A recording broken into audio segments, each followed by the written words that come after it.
It's time to find out who's the most toasted, who's the most burnt. Welcome to the inaugural Golden Toast GP, as not only do we settle the battle of BS competition versus Team PGZ, but we'll crown our champion in 3 hours' time. Hello, my name is Arjuna Kankipati, delighted to be joined alongside by the one and only Ewan O'Leary as we descend here at Spa-Francorchamps. Ewan, we've seen plenty of racing action here over the course of VCO Esports history, but I don't think we've necessarily seen anything quite like this.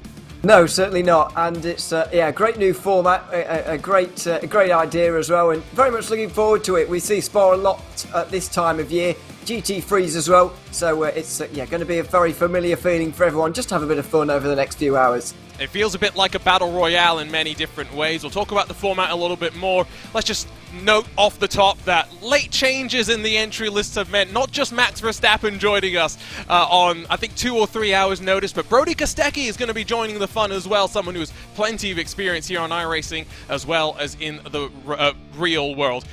Format, something that I think we're going to be very excited about. Almost 50 GT3 cars will go out there initially, Ewan, and after about 50 minutes of racing, we'll throw a safety car, we'll get rid of the final, the slowest 20 of them. We'll do that again an hour later, whittle it down to the final cars that will battle all the way to the checkered flag. Yeah, absolutely. It's going to be a real shootout between the very best towards the end, and towards those points where there will be safety cars, there will be quite a battle as well. So, looking forward to it. It's going to be a very, very different feeling, a little bit more of a relaxed feel as well, but there is something in it for them as well in terms of preparing for next weekend, the iRacing Spa 24 hours, I guess, which they might be able to learn a little bit from. But above all, they'll just be enjoying themselves, hopefully. We're using the cars as well as the initial BOP for that iRacing Spa 24, and that means that these drivers, yes, are going to be able to take this as the first sort of page of where the form will kind of lie. You can see the BOP that we are using today. Only 3 cars really hit. The Mercedes AMG, not just in power but fuel capacity. Same can be said for the Ferrari 488 as well as the BMW M4. One thing that I noted talking to some of the teams, to some of the drivers before this, Ewan, is that they think there's actually a lot of parity through the cars. Mercedes might, yes, be relatively strong, but Ferrari's expected to be maybe the strongest in qualifying, but Max Verstappen's gone for maybe the slightly unfavoured Porsche. Yeah, and we're expecting him to be the fastest driver. Well, I don't think that's an outrageous statement, is it? So, yeah, we'll see how it gets on. And Porsche really haven't had a good 2023, have they, in motorsports, to be honest, based on results. So, hopefully they can add this to their list of achievements, and I'm sure it will be high up on there. But yeah, it's a very mixed field, actually, which is exactly what you want for this kind of series. I'm just disappointed there's no BMW Z4. You were explaining to me that's because there's an M4. Whatever. I think the Z4 should be brought back. But anyway, we've got some McLarens here, which is have a bit of a retro feel, which is nice. We do, and the McLarens are in play for the BS versus PGZ battle because social media had its say, and both teams are going to be running 4 McLarens each, and so it's going to be interesting to see how it goes. What are we fighting for? We said $500 for charity, yes, but I think also something that all the drivers are very excited about.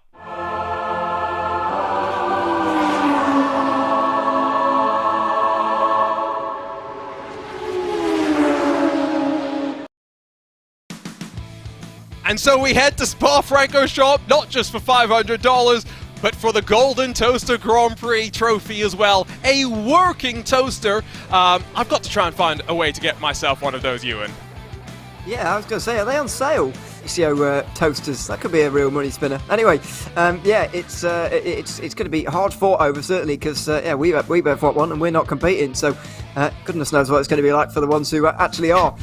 But they'll be going around here, of course, nobody unfamiliar with this particular layout, you wouldn't imagine.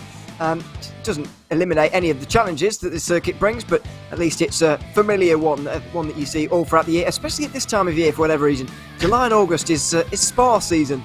We're just coming off the CrowdStrike 24 hours of Spa. You and myself are getting ready after this to jump on to the SRO Esports 24 hours of Spa. Plenty of Spa in the world, and of course iRacing 24 hours of Spa coming up in 7 days' time. Rolling for qualifying, mimicking next week's 15-minute 4-lap session.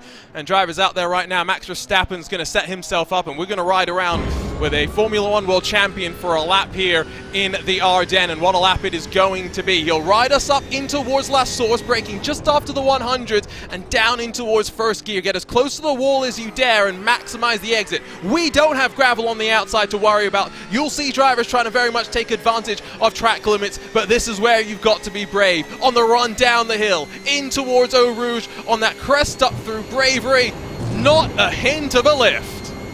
No, absolutely not, and absolutely planted to the floor. A few years ago, that would be absolutely unheard of, even in qualifying, but now it very much seems under control, and then you've got the long run up towards Les Combes as well, which is really going to see a lot of action throughout the race. On the way in, through the middle, through turn 8, and then through Malmedy at the end. It's a very, very good portion of the racetrack for side by side. Out over the curve here on the left-hand side, and then down into the hairpin down here at Bruxelles, or whatever version of this corner name you want to use, keeping it as tight to the right-hand side as possible before no-name corner.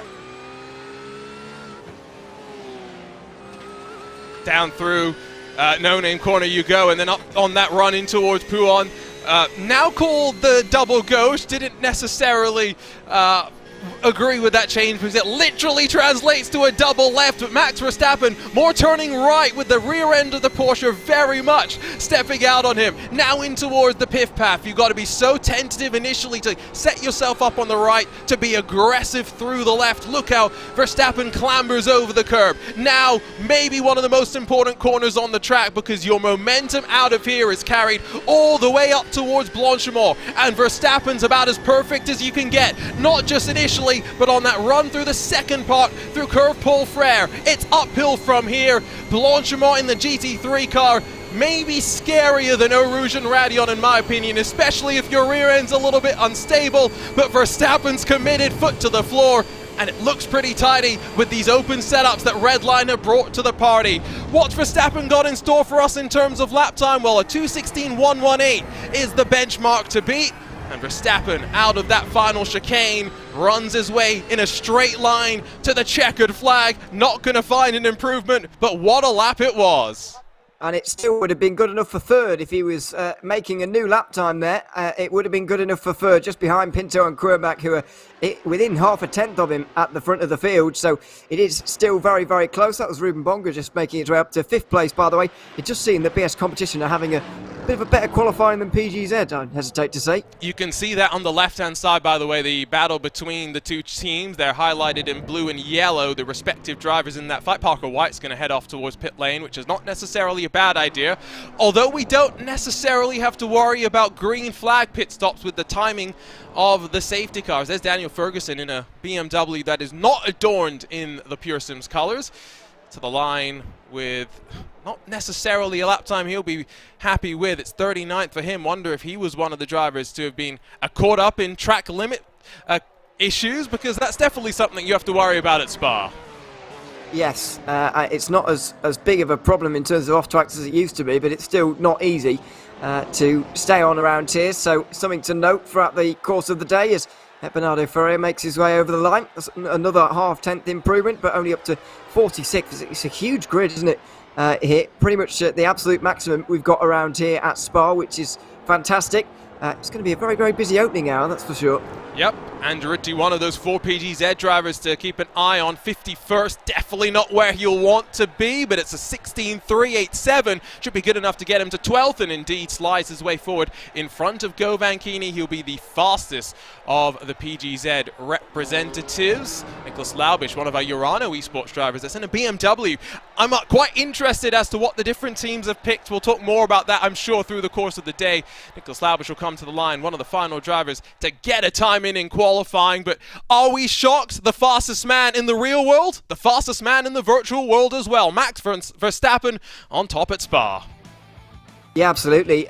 We're, well, maybe a little bit surprised because of the Porsche and its ability, but I guess it's just a reaffirmation that Max Verstappen's quite quick, as it turns out. Jakub Majewski is actually quite quick as well, I've got to say. Inside the top 5 in another one of the Porsches is the reason why I highlight him.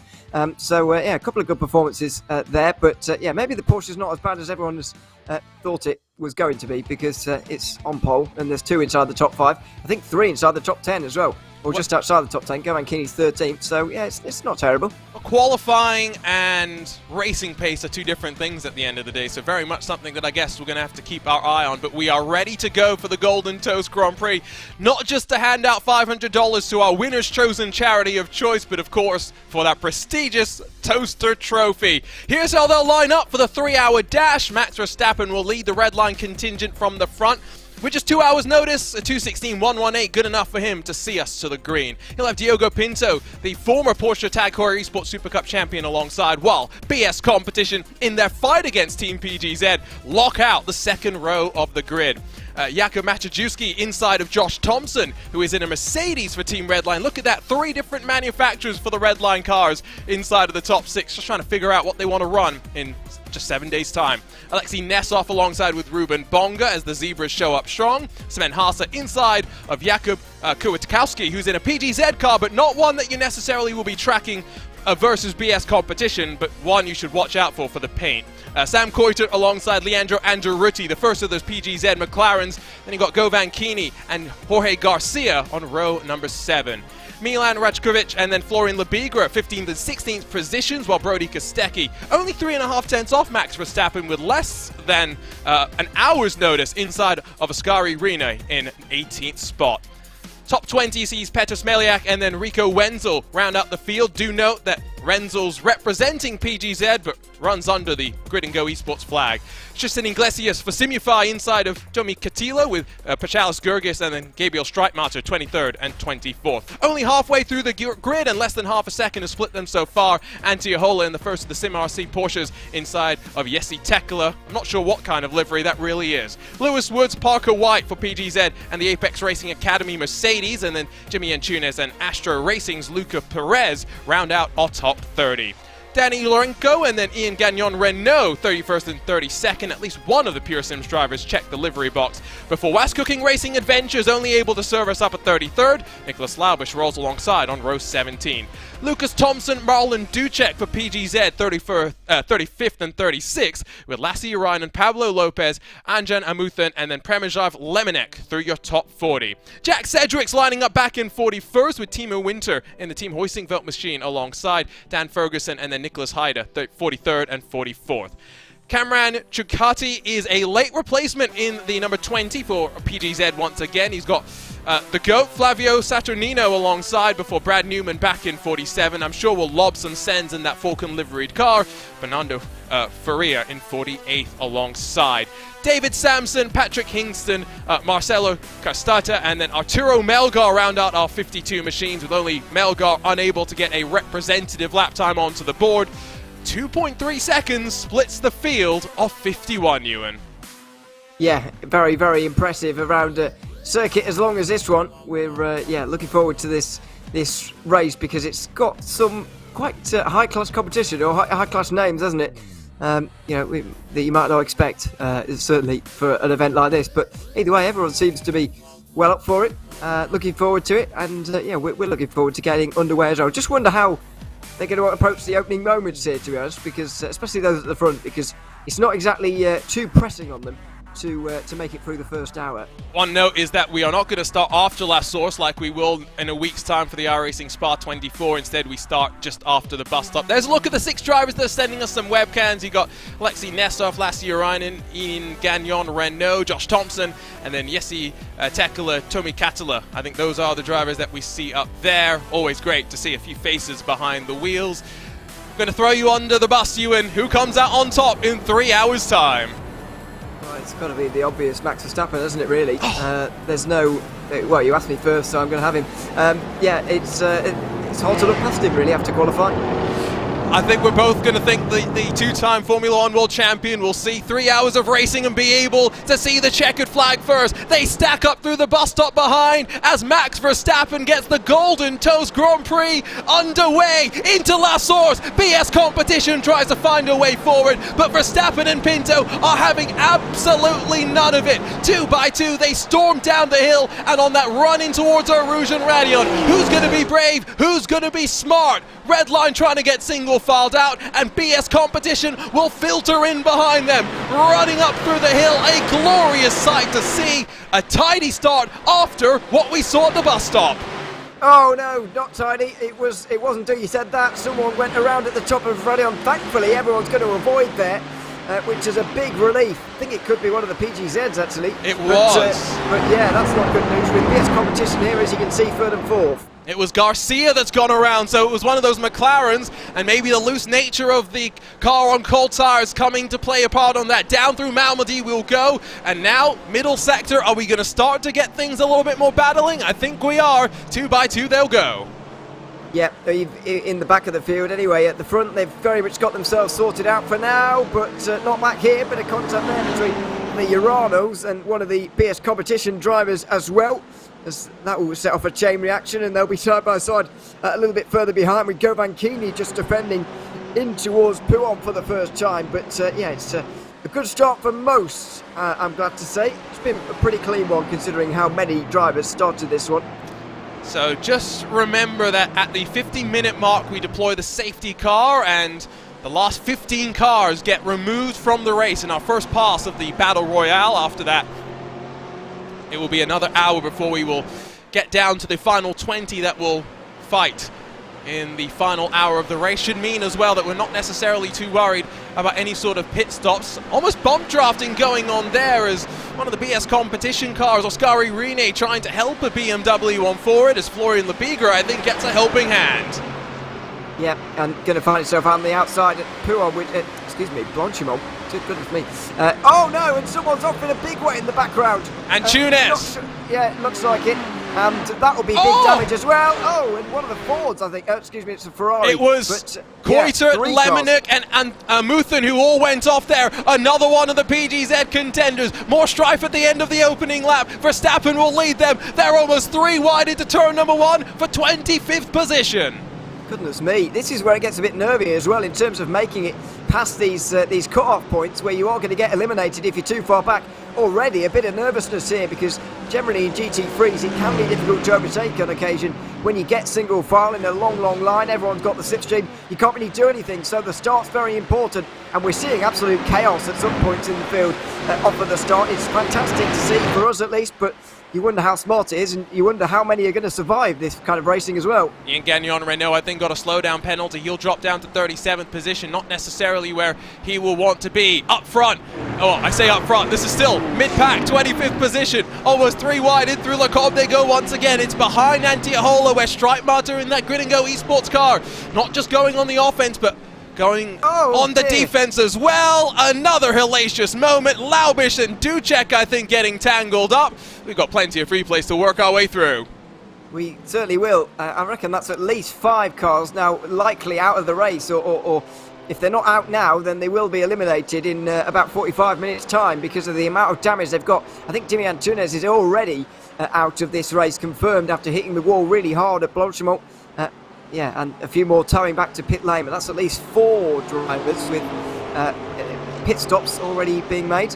So let's grab a look at, this is just initially, not even really before we went racing, because they just got so checked up through that first initial start that things never really went well, and you can take another couple of looks at how it was running in the background for some of these drivers. Just not an easy situation to work through. I think Bernardo Faria gets togged around. Brad Newman doesn't even get to see the start before things go wrong for him. Then Garcia up through the hill, at the top of Radion, big wiggle, and goes around. And somehow gets away with it as well, which was good.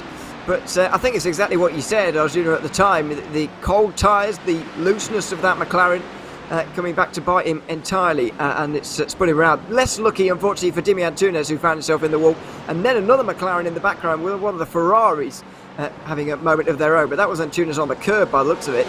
Can we see it in the background? I think it's a Muthen who gets tagged from, like you say, a Ferrari from behind. Couldn't quite figure out which of the Ferraris it was. Might have been Lemonek there, but as Antunes heads back to pit lane, look at the red line duo on the timing, split by naught, because Diogo Pinto is pushing Max Verstappen up the Kemmel straight. Still BS competition run, 3rd and 4th, of course, in that crucial BS competition. The multi-millionaires against the, as they call themselves, Favela PGZ contingent. First of their drivers, still Leandro Andretti in 13th spot. Yeah, absolutely. Still up there and still making it through for now, but will need some teammates to help him out, you would imagine, based on the performance of the other BS competition drivers so far. 3 of them inside the top 10 as of right now. These guys are just going to kind of sit where they are by the looks of it for the moment. None of them getting particularly nervous. Further behind is where the battles may well be, as we're already running pretty close to the wall out of no-name corners. Complete disregard for off-tracks there. Spa, off-tracks. I remember a 24-hour race that I did where one single driver got, was it 1,600 off-tracks through the course of the race? I'm going to be quite curious to see how many Ewan O'Leary picks up next week in his first attempt at an iRacing Spa 24. What happened to Marlon Ducek in another one of our Ferraris? Runs through Malmedy, and there's a BMW in front of him. I think that was Nicholas Laubish, and poor Ducek could do nothing. A really big hit for both of them. The BMW just catapulting in front of everybody, which was not ideal. And yeah, as you say, absolutely nothing he could have done. Laubish gets served off there really, and straight into the BMW for the Ferrari there. But yeah, I don't know. Laubish didn't really give a lot of space on the exit of Lecombe there, to be honest, and found himself in the wall. Still plenty of cars in this lead train. Sven Haasper's going to try and squeak past Matejewski up through the bus stop. Ferrari around the outside will get on through on the Drago Racing entry, but haven't seen a breakaway really at the front. It's going back to 20th spot where Rico Wenzel is split to Lewis Woods. Ultimately, if you're up here in the front, you're not necessarily trying to make anything happen, knowing that you've got 2 rounds of elimination still to survive. I'll just point out one thing very quickly, Ewan. You know how corner names at Spa are more a suggestion because every corner seems to have 2 or 3 different names? Yeah. You know what Malmedy's alternate name on iRacing is, right? Oh God, no, I don't. Netcode Corner. Well, is that official in the in the sim? In certain World Championships it might be. I remember poor Jamie Fluke lost the World Championship win because Zach Campbell was up his inside, and there was some healthy air between them, and poor Jamie lost the win there. That's Iglesias getting passed by Paschalis Gurgis in the VRS Coanda car. VRS Coanda have, you know, such a distinctive livery that they don't even need to submit one. They can just use an iRacing default. Is that how the iRacing default was designed, or does it just fit the colours? That's a good question. I'm guessing that Pash went low effort with this and just made sure his... Well, maybe Coanda's one of the few teams that actually makes sure all their iRacing defaults are set. Tristan Iglesias on the curb is going to save himself from disaster, but not a spin.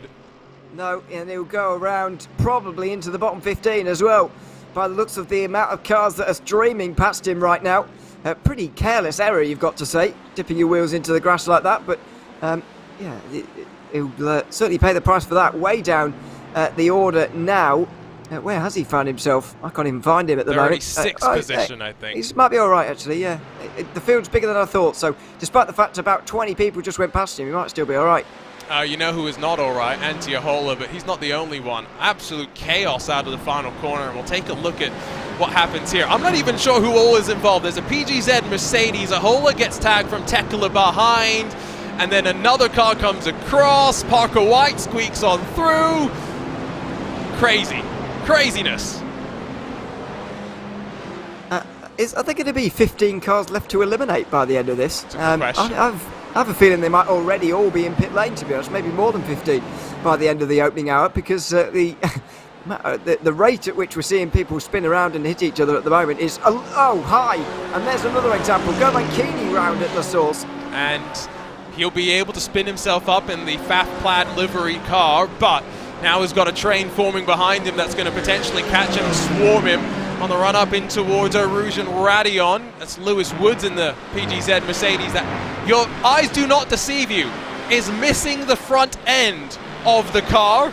He's fortunate once again that maybe that's not a mandatory repair. Look up front as well, where they're starting to almost go 3 wide. It's Brody Kostecki that's trying to squeak on through. He gets past Oskari Rene, does not get past the 41. No, not at the moment. This is the battle for 13th position. It was getting quite lively on the run up towards Lecombe. These are the first guys really that have missed out on that opening group, that front group you can see, headed by Max Verstappen and Diogo Pinto for Team Redline. The rest of the top 10 are all in with that group pretty much, just in one line, but these guys have just missed it, and they're fighting for 13th again between themselves. Scary Rene, you can see on the right bottom of your screen that blue mark next to his name representing BS competition in this little tussle. We've got Lewis Woods trying to, Govan Keeney trying to get past Lucas Perez as he tries his recovery drive. His tyres will be screaming now as well after going around. Yeah, probably. It's going to take quite some time to get those back in working order as well in terms of temperature, and I'll have to drive a bit slower to do it as well. So that's going to be not ideal when you've got so many people behind you, and these kind of groups are where the danger is, as we've seen so far this race. You wouldn't imagine that most of the crashes we've seen so far would have been so dramatic if there weren't so many cars behind them, but it is the opening of the race, I suppose. And we are going to see this twice more with 2 restarts. It's going to feel very similar.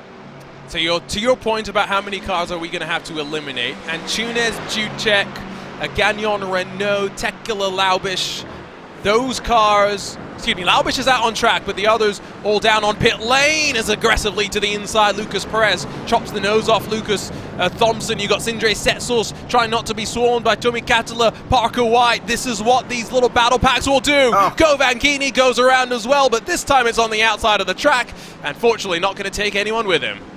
Yeah, nearly, well, did his best on the way back on the circuit by the looks of it with the way he got back on, but he's, well, everyone's avoided him rather than him avoiding them. And it's set off a chain reaction in this group now with 2 bits of side-by-side again.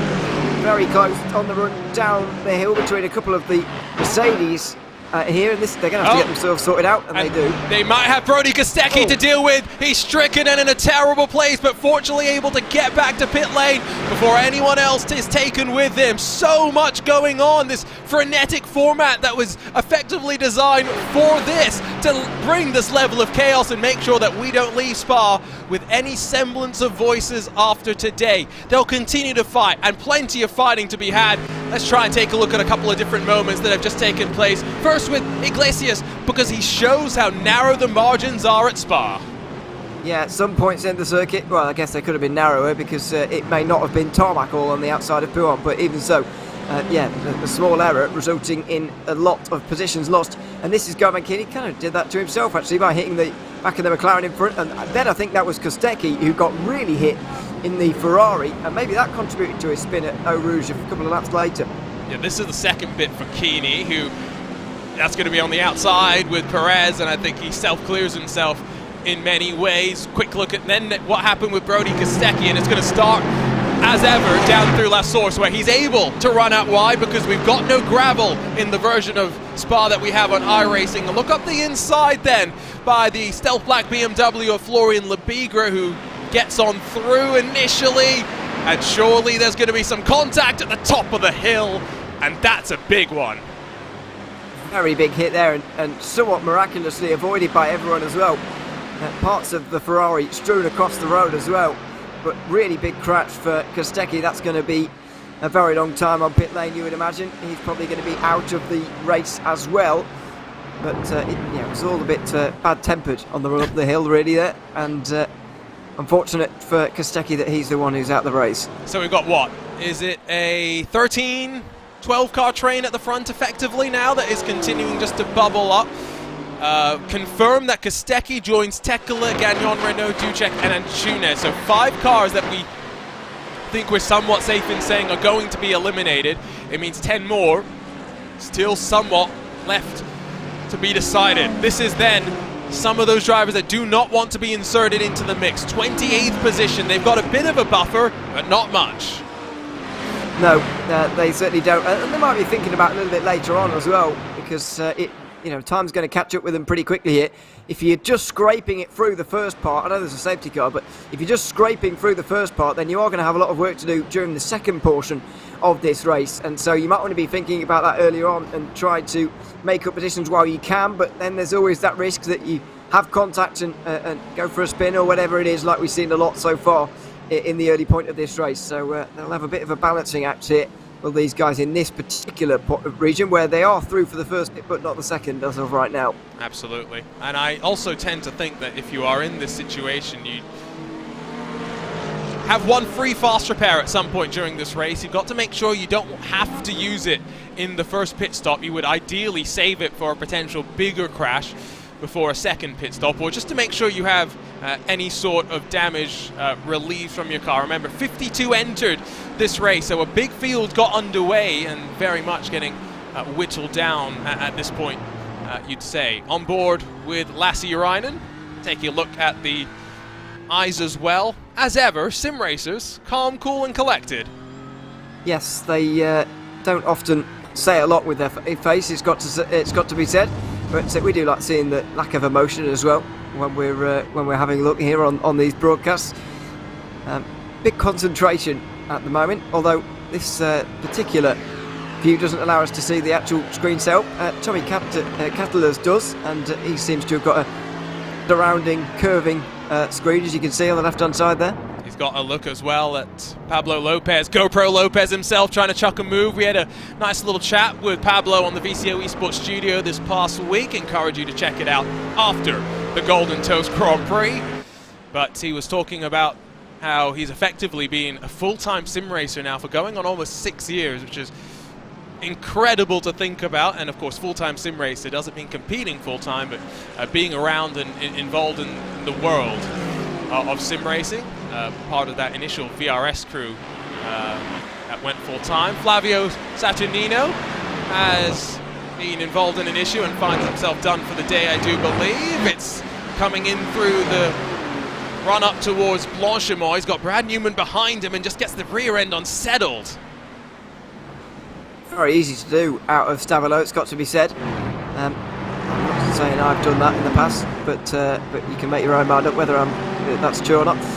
It's pretty difficult on the run out there. You've got that little bit of tarmac on the left-hand side, which you think you can use quite well, but it's actually quite difficult to use it and very slippery out there when you're trying to get the best exit possible towards Blanchimont. So yes, it's not the last time we're going to see that, I wouldn't imagine. Absolutely not. Check back in up front, where I think it is going to be just stations for the time being. Jump on board with Alexei Nesov, who has Josh Thompson in front of him. And I do find this quite interesting, Ewan, the fact that we have really Redline running 3 different manufacturers up towards the front. Verstappen loves his Porsche, Pinto loves his BMW that he's won, 3 races in a row in the BMW M-Sim Cup, and Josh Thompson's gone for the Mercedes. Maybe just trying it out for next weekend, see if there's anything there with that car, but maybe he just likes it as well. Not entirely sure, but yeah, he's clearly gone for something a little bit different. I can't remember the last time I saw a Redline Mercedes, I've got to be honest. Yeah, it's been a very long time, unless I'm forgetting something obvious. I mean, so, can we make the jokes? Which one? There's some joke in there about Redline, Mercedes, Verstappen, etc., etc. That's a good point, yes. Maybe he's not been permitted to do that, Josh, but he's just done it. Just look at the rearview camera, by the way, on board with Alexei Nesov. You saw how they just got checked up through last source, somewhat separated them out again. Sven Haas is now going to potentially have to see in the rearview mirror a swap around, as Maciejewski is going to hold off Sam Koiter, at least momentarily, but now all that momentum converted on the run up through the Kemmel, and it is a run uphill all the way into the braking zone. It is, but I'm not sure there's going to be any overtaking. Yeah, Maciejewski just pushing Sven Haasper into line, really, making sure that these two groups stay connected, and it should leave us with a top 11 still running away from the rest, and that could very much happen through the second portion of the race as well. It's more in the midfield where the interesting battles are going to be. For example, that one behind there would be a fight for a spot inside the top 20, I think. Although there's 4 of them as well, to be fair. So I'm glad this is not happening in an hour's time, because if it was, then the top 20 would almost be kind of settled already, unless anyone could do anything special from behind. But agree. Thankfully that's not the case. We've still got quite a bit of time before that point in the race. We'll get the great reset in 30 minutes time. So that's definitely something to consider. I was wondering what Jack Sedgwick was going to cook up for us. Unfortunately, it's not a Michelin star dish. At least it's a safe rejoin. It's an attempted safe rejoin. It's just going to take a long time. Unfortunately, it's got a really terrible turning circle, hasn't it? I'm not sure. Yeah, that car must be damaged with the way it's behaving there, I would argue. But yeah, I think he's dropped outside the top 40 now as well, actually, which could see him out of the day. He's going to get hit there, just plain and simple. Oh, that was weird. Well, there was a Mercedes up the inside for sure. Tristan Iglesias, the car that takes avoiding action, and to the grass again in the Simify Esports machine. We're going to have a look further back at this. Maybe Arturo Melgar, the offending party, Nicholas Haida with a great view behind the Mercedes, and it's just clumsy. But that's what I think one of the dangers that we're going to really end up talking about next week in the iRacing Spa 24. The fact that when you put 55 of the same class out there, it's even at Spa with 7 kilometers. It's a busy track.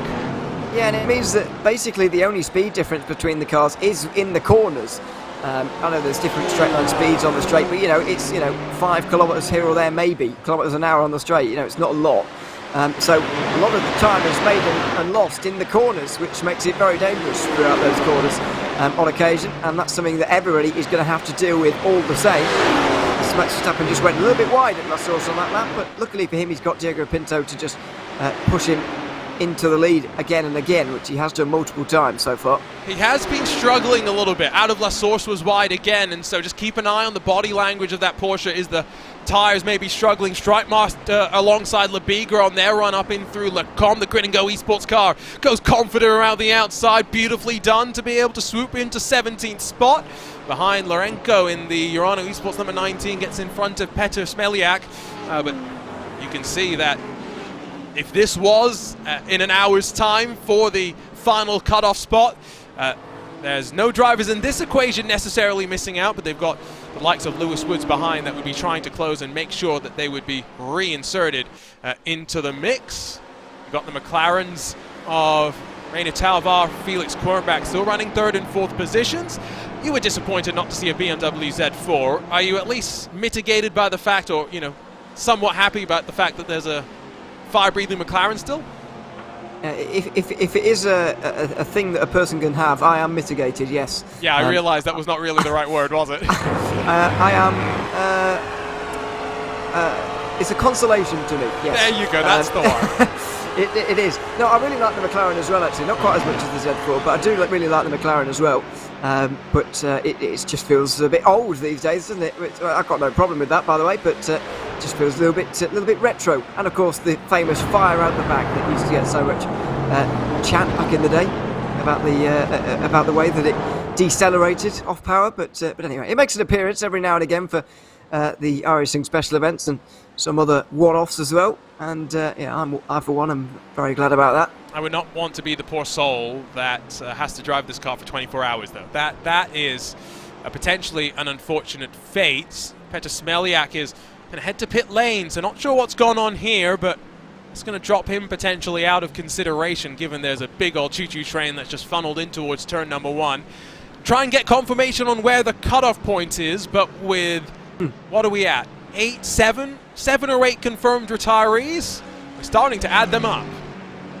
Yeah, and we started with 50, not the initial 55 as we thought we might. So does that mean that there are 3 just spaces that, or are those 3 that haven't been here in covers?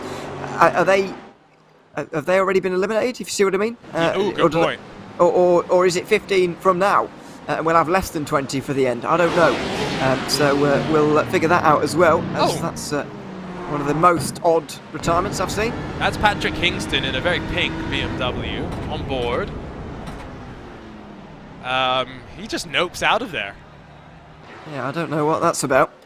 Maybe some hardware failure or something personal that he had to get out of the rig urgently for, but hopefully all's well there. Yeah, that sometimes unnerving when you see something like that. You got still Verstappen, Pinto 1-2 as we near 30 minutes complete. Almost through the first phase, halfway through the first phase of this race. Again, 2 hours practice or something, or 2 hours notice for Max Verstappen. I don't even know if it's necessarily 2 hours of practice. Probably not, to be honest. But yeah, he's clearly needed something to do on a Saturday afternoon, or Saturday evening, I should say, and why not race in this event in GT3s at Spa, I suppose. Judging by the way that everybody's stacked up behind him right now, I can't quite tell whether he's actually holding everybody up right now. I mean, obviously everyone's fuel saving in the pack here, but how much quicker could they go if he wasn't there, is what I'm wondering. More like if the Porsche wasn't there, because I'm sure he's still quick, but the Porsche just isn't that good. So we've been hearing. Yeah, I'd be interested to see what happens with these guys in about 2 hours' time, because it feels like their race is barely getting underway. It feels like a warm-up for a sports event at the moment. It feels like we're just watching the players loosen their legs rather than actually do anything major. Well, you say that. At the front, yes. Go further back. I mean here, yeah. I mean up front, yeah. Not back here. No, this is where they are.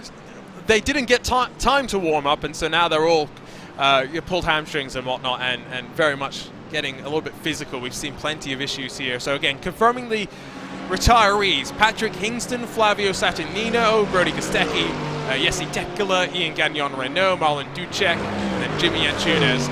Still out there and running, and on the lead lap, Nicholas Laubish, Cameron Chute, Anjan Amuthan, Renan Faria. All those cars have come down to pit lane at some time or another and been able to get back out onto track in an elimination spot, at least for the time being. Sindre Setzel's tucked back into line behind Tomi Katola. Good to see Sindre back in the field, especially after winning the iRacing Nürburgring 24 Hours along with the crew at Was Cooking Racing Adventures. Yeah, which class was that in again? I GT4. can't quite remember. GT4. Oh, they'll never let me forget this, because I didn't get them coming across the line. Oh, right. I don't remember that. Because you weren't there at the end, were you? Yeah, yes, I was. Oh, okay, then you clearly weren't paying attention. God, I keep telling people my memory is worse than just bad, and it is, because I don't remember that. But yeah, certainly at the start of the race, I didn't fancy them to win GT4, but they managed it, and yeah, fair enough to them. Yes, we'll see how Cedric gets on back in the pack. For the moment, this is the battle for still 18th that's going on in a very similar way than it was previously. It does seem that Lourenco has been able to just stretch this group apart slightly based on, or compared to last time we saw it. Yep, you still got Streitmatter pulling away slightly, but I think just trying to hold steady with the pace up front. The Beagle no longer part of R8G. You can see from the all-black machine. Seen him paired with Jesse Jones in the BMW Sim Cup on a couple of occasions in this M4 GT3. And so going to be curious to see where he lines up for potentially the Spa 24 Hours. Here's the best of the running Team PGZ cars. Leandro Angeruti has got Rico Wenzel in 16th behind. And in this crucial fight, remember, of Team PGZ versus BS Competition, all that matters is who finishes best after 3 hours of racing. BS Competition are in a great spot with 4 of their drivers inside of the top 13. Yeah, so you mean it's not an accumulation of the 4 of them, it's just the best one out of any of the 8, if you see what I mean. Have I understood that right? Well, I think we can make the rules up on the fly here. This is our show. Yeah, why not? Oh. Well, I don't know. They might have something to say about it. That's why not. I don't know. I mean, ultimately, this is just beef that we're settling, right? I guess. Yeah. So depends whether you think the best result means a better team, or whether if you accumulate everything, it makes a better team. Here's what we'll do. We'll put it to our Twitch audience.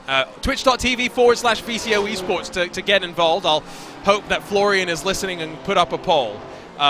And he's got a vested interest in making sure that his BS Competition team wins. So we'll make sure that this is fan choice.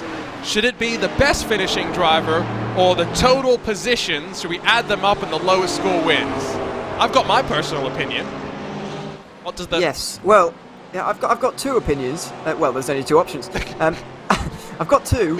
One of them is easier to work out and more exciting for the broadcast, arguably, and the other one is probably the best idea if we're being serious. Yes. So, this is the other thing, guys. Don't forget that Anjan Amuthan is back in 43rd position. We want to make it interesting until the end. No bias towards Team PGZ here, by the way. No bias whatsoever.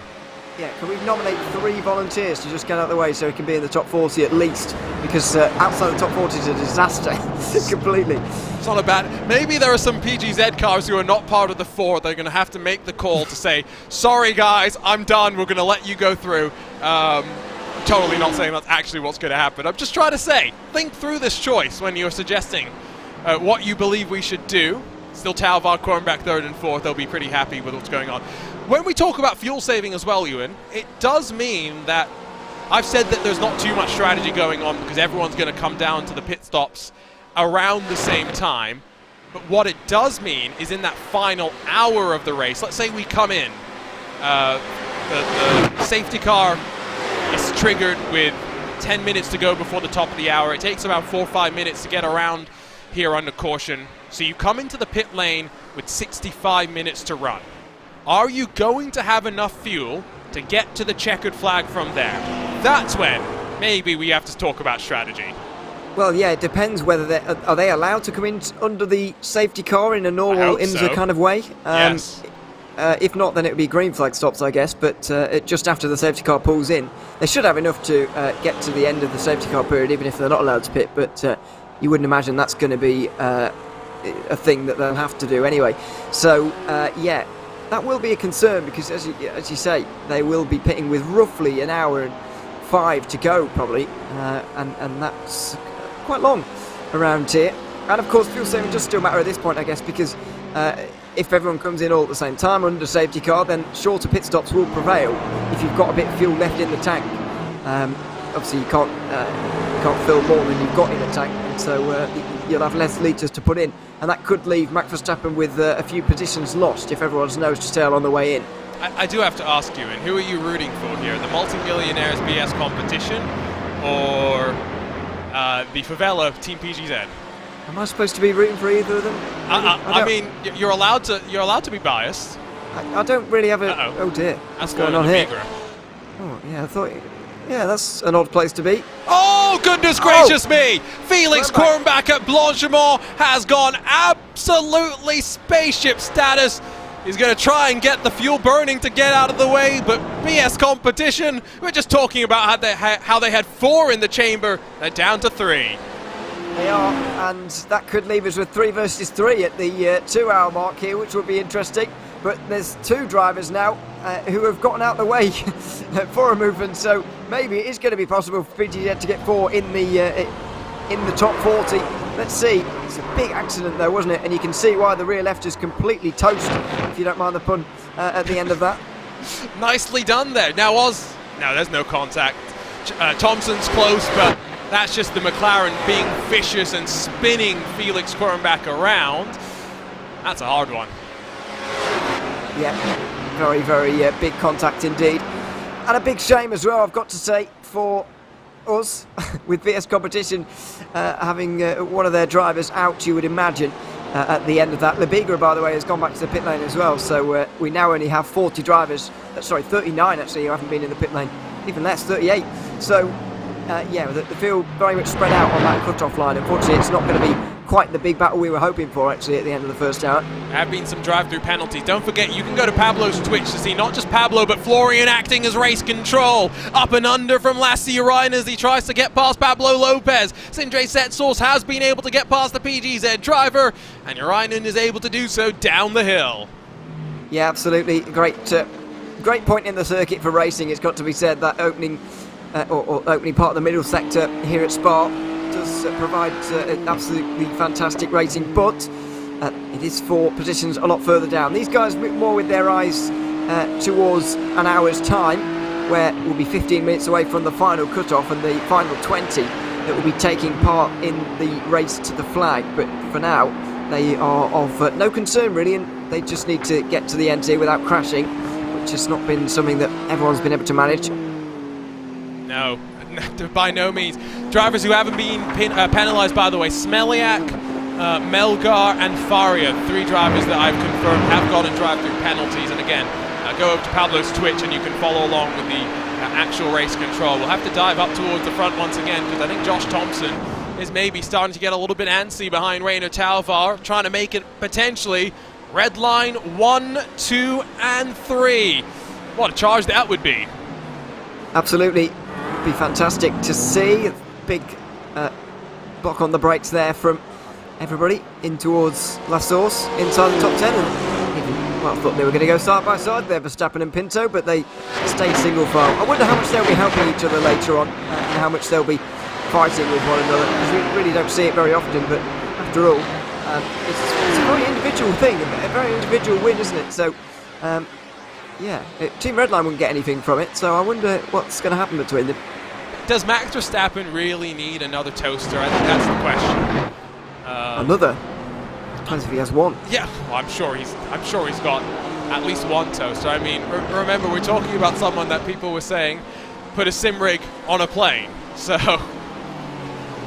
which is just ludicrous and false, by the way, verifiably false. Oh, this is going to be big. Oh, that defied the laws of physics in more ways than one. The Absolute Motorsport car definitely needs some help to get back to pit lane. Yeah, no rear wing and no rear left tyre by the looks of it either, or most of the structure of it. Anyway, but the this tyre is not going to be a stayed. nice onboard. This is not going to be a nice onboard, is it? Watch particularly. Yeah. Just on that rejoin of the tarmac there, I didn't realise there was quite such a ramp that would put you straight into all. Thankfully, that's not a thing in real life. I think it's just the curb more than anything, and the way that these cars are maybe stiffly sprung. I guess the thing that some people sometimes struggle to understand with suspension, right, is that if you want to have as good a top-end speed as possible, you need the car to be stiff so that you can maintain the aerodynamic platform. Whereas if it's soft, you're going to have a lot more movement at either end. The airflow gets disrupted quite a lot. So that's definitely something that you have to keep in mind when you come to a track like this, where you need to have the performance and that consistent performance down some of these straights. VCO Esports does confirm, by the way, 41st on back will get eliminated, and so Felix Quirmbach, who's come in and taken his fast repair, has got 13 minutes to close 16 seconds to Anjan Amuthan to make it not 4 PGZ cars in the next phase of the race, but 4 BS competition machines. Yeah, may be one or the other as well, based on the situation we're currently seeing, because Marcello Casata has come into the pit lane as well in the 33.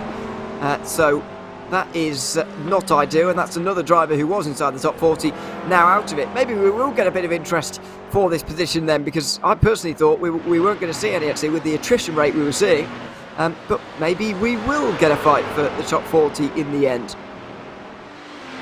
Now, I think the question is more how much speed does Felix have, because Cameron is a PGZ member. His goal is going to be to make sure that Felix Quirmbach does not get past him.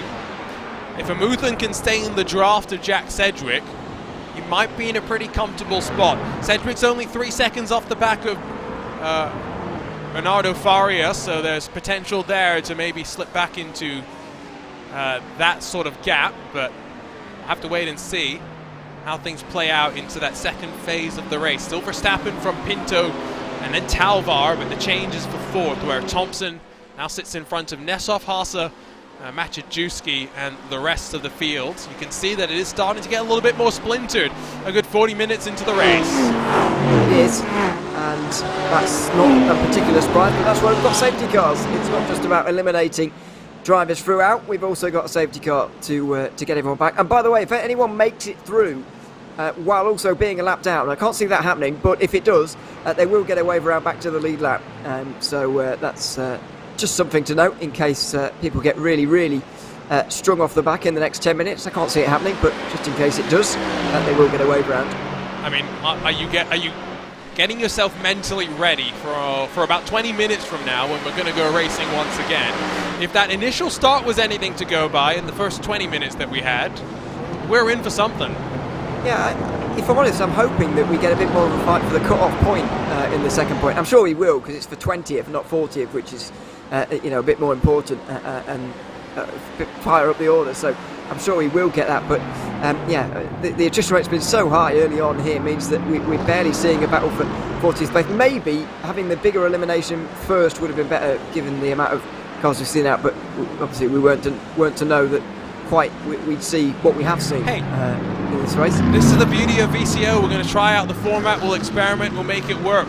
Danny Lorenko trying to get back onto the track. Not sure what's happened to him out through turn number 1, but just as we were talking about drama, there's a little bit more. He slots in front of Dumi Catalan, that run up, or run down I should say, technically,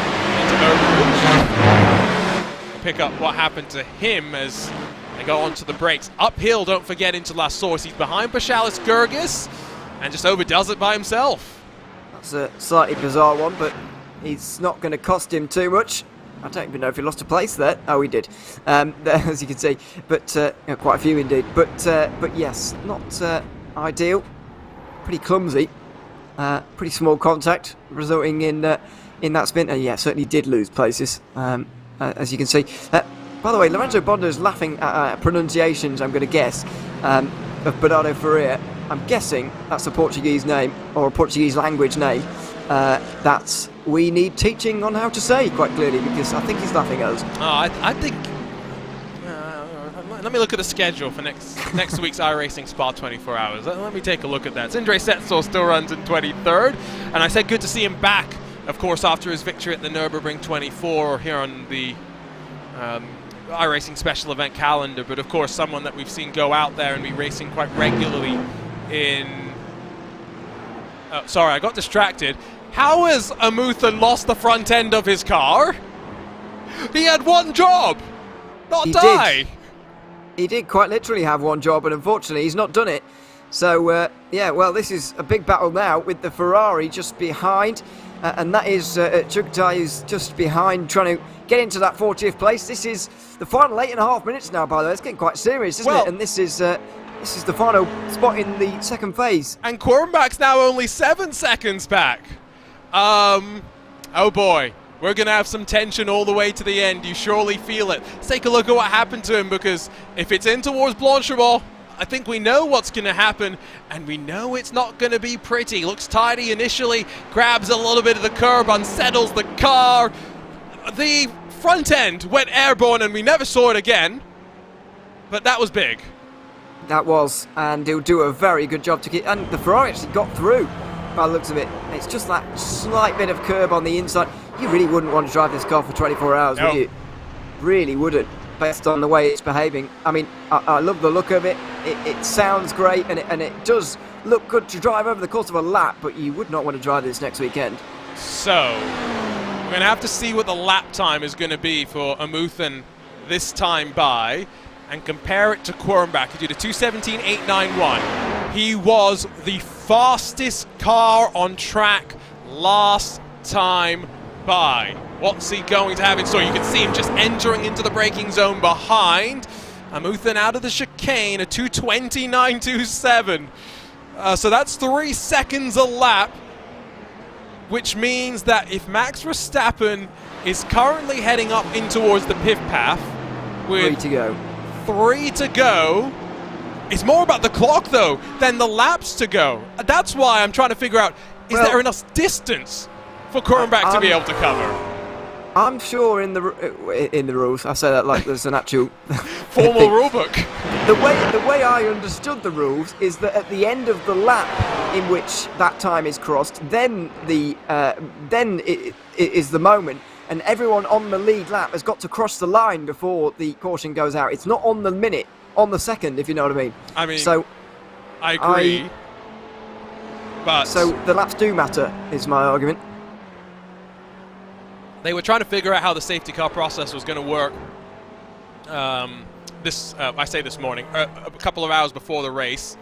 So I'm not sure if I necessarily am as certain as you are as to what has happened. I do know one thing: Rico Wenzel, a second McLaren for PGZ to have had an issue, and Tristan Iglesias was blindsided, and the Simu-Fi Mercedes has had a huge incident.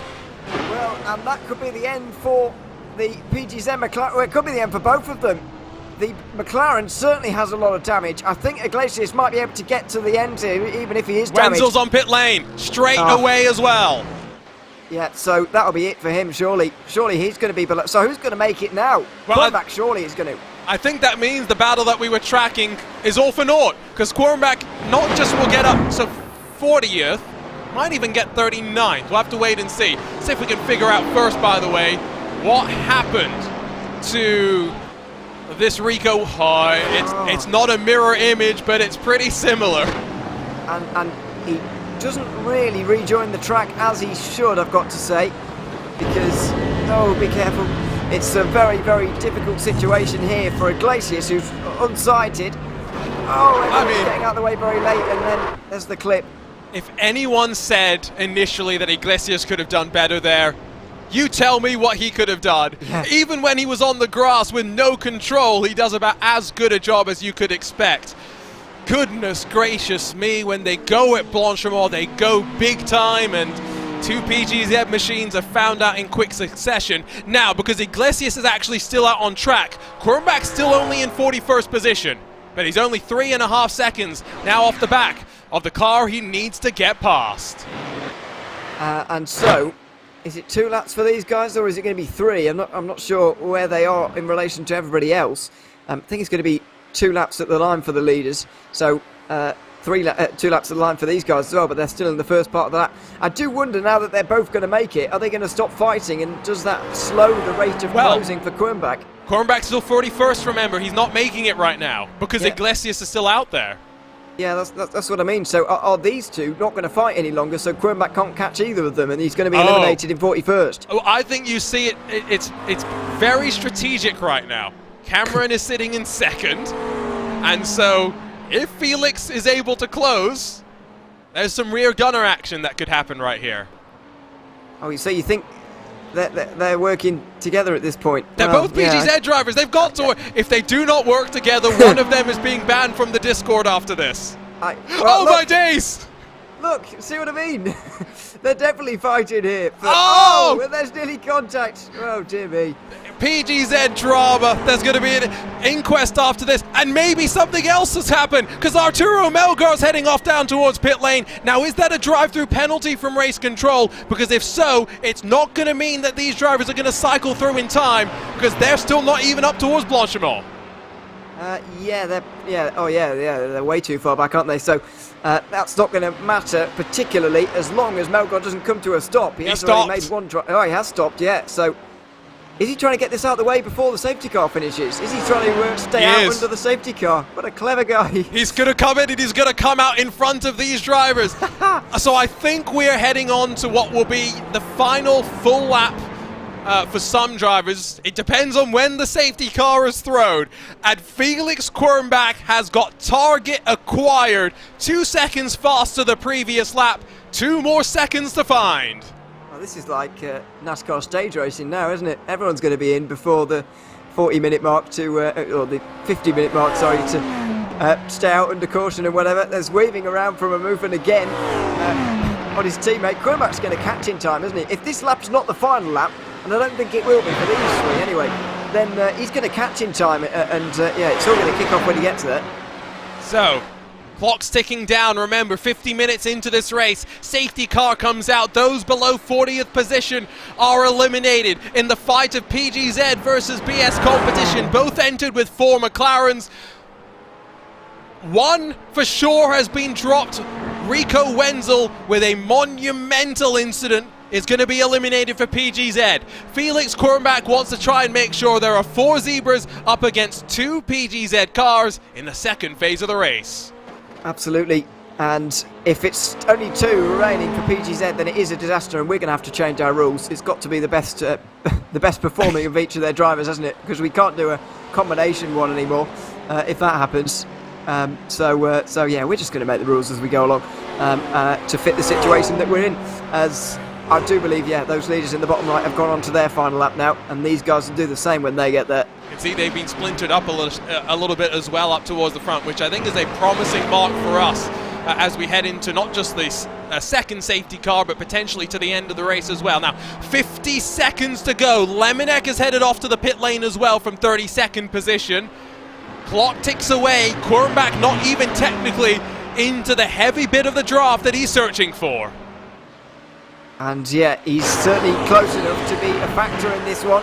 Let's hope that everybody gets through cleanly here through Blanchimont, because it's not unheard of to see incidents through here. There we go. They're all through, and well, only seconds remaining now for Quirnbach. I hope the caution doesn't come out immediately as this ticks over and really spoils us, by the way. I hope that we do get at least another lap with these guys. Well, you're going to have arguments in race control, because Pablo's going to argue, throw it as soon as you can. Florian's going to say, give them the half a lap that they need before Verstappen gets to the line. Quirnbach pushed and has been able to close and is going to get potentially 3 corners at most to try and get this sorted. Yeah, it's going to be at least at the end of this lap. As I said earlier, it's my belief that everyone on the lead lap has got to finish that lap before the caution can come out. But let's see how long this battle will go on for. How long does Felix Quirnbach need? Is he going to be able to get there at the end? After all the speculation I was having, I've got to say, it does seem we are going to get this battle for 40th place. I think they're going to get the run out in through Malmedy, and potentially not much more, because Verstappen's about to come to the line, and Felix Quirnbach was maybe one corner short. BS competition lose Quirnbach. Rico Wenzel's been lost for PGZ. One down apiece, and we're down to the final 40.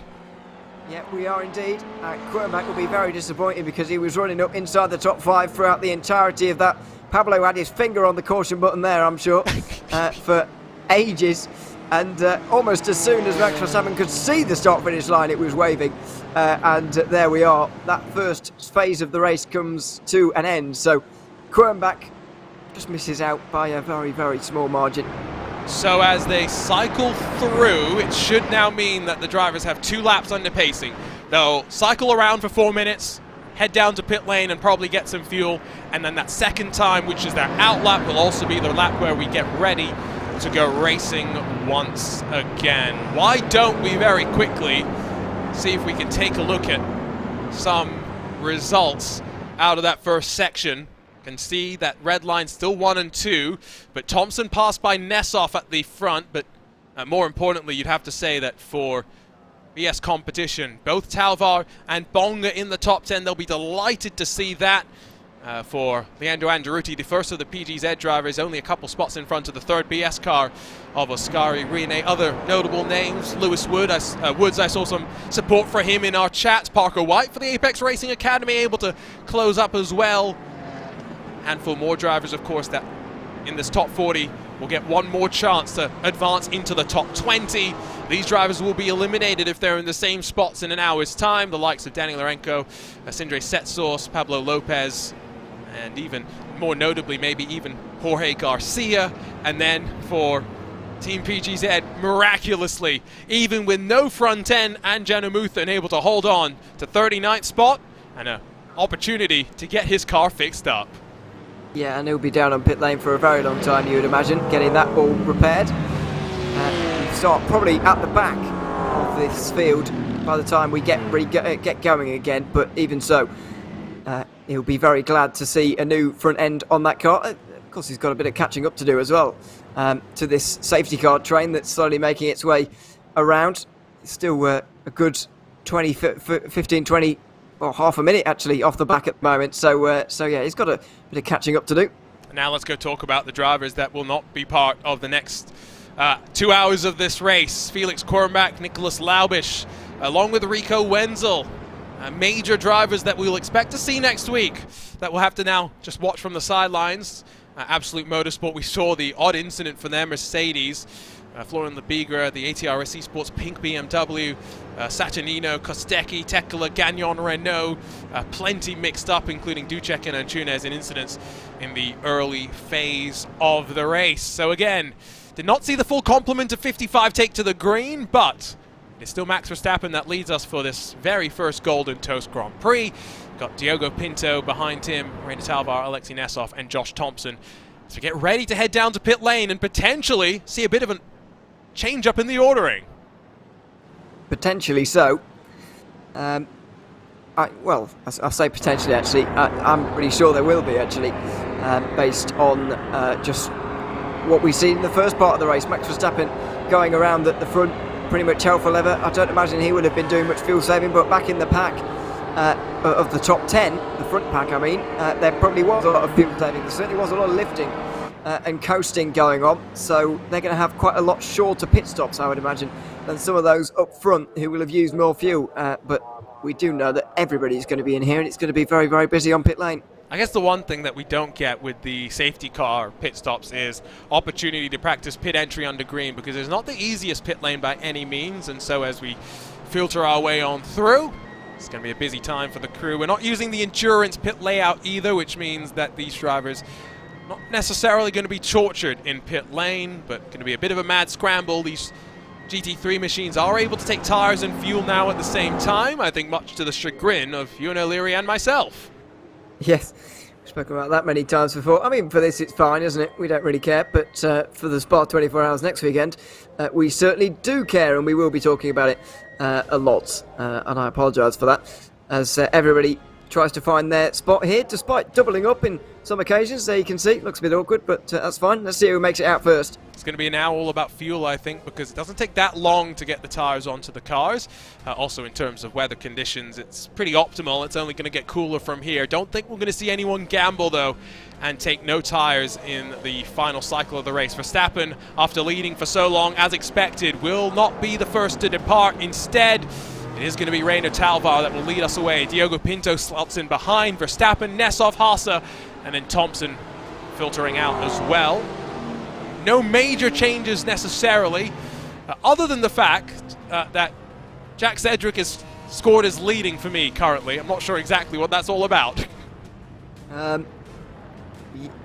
No, I'm not either. But it would be quite funny to see him just put a lap in front of everyone else and they get on with it, deal with it. I'm not sure what everyone's doing on pit lane at the moment, by the way. Why are they taking so long? There's so many drivers with damage. Goodness me. Well, it's more than half the field. I would assume it's damage repairs. I'm not actually sure. That's Brad Newman, who in the Lobs Falcon car definitely had some Senzo, and so I'm pretty confident that is somewhat damage related. I'm not necessarily sure why everyone else was in for like a minute and 20 seconds, so going on 70-80 seconds in total compared to the 34-35 seconds that half the other field ended up doing. It's an interesting little mix-up we got here. Gets damage. Oh, no. Serving black flags for entering a closed pit lane. What? How is that possible? Pit lane was open. The joys of the iRacing safety car system on road courses. I know, it really, it's such an issue and has been for such a long time.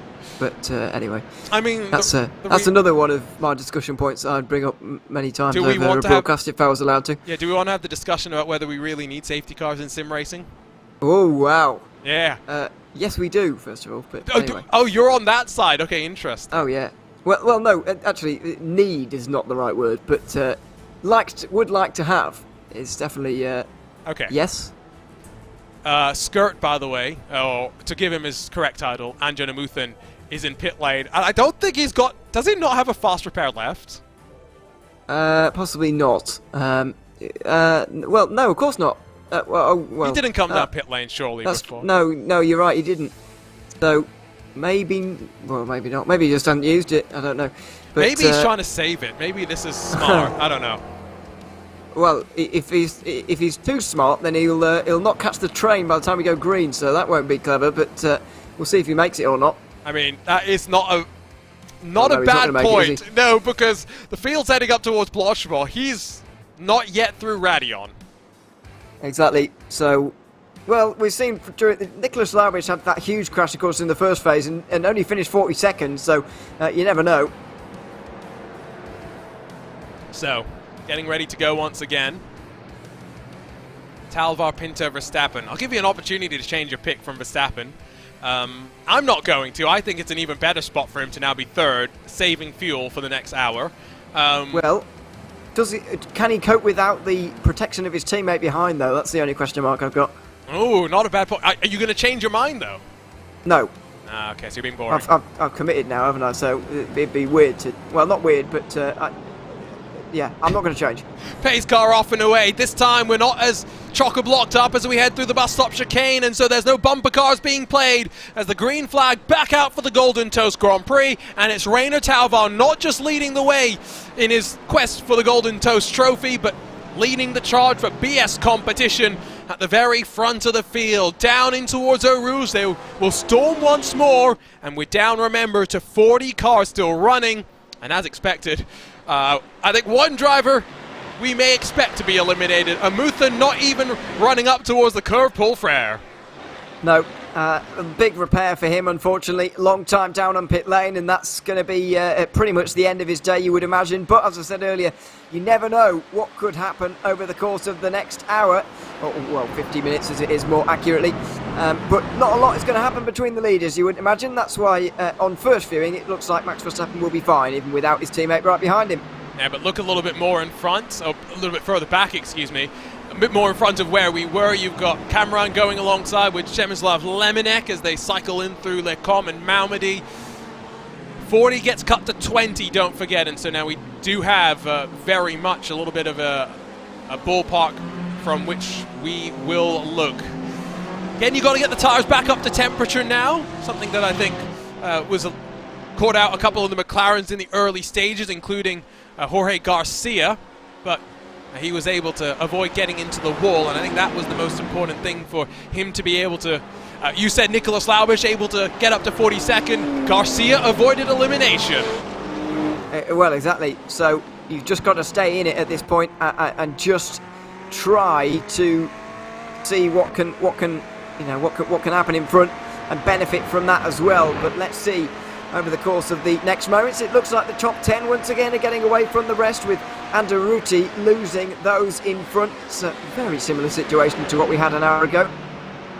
Still again, though, if those drivers are able to close back up, you've got Ruben Bonga that could act as a little bit of the man in the middle if Strike Mata doesn't go too aggressive on Anderuti, but sometimes in single file restarts you do just get a little bit separated at the start if you mistime it further back, and so maybe now they will spend the next lap or two just cycling back up towards the front. They're not waiting back here. You've got Garcia, Ahola all fighting behind them, Faria and Sedgwick trying to make sure that they're not at the very back of this field. They want to start picking their way forward.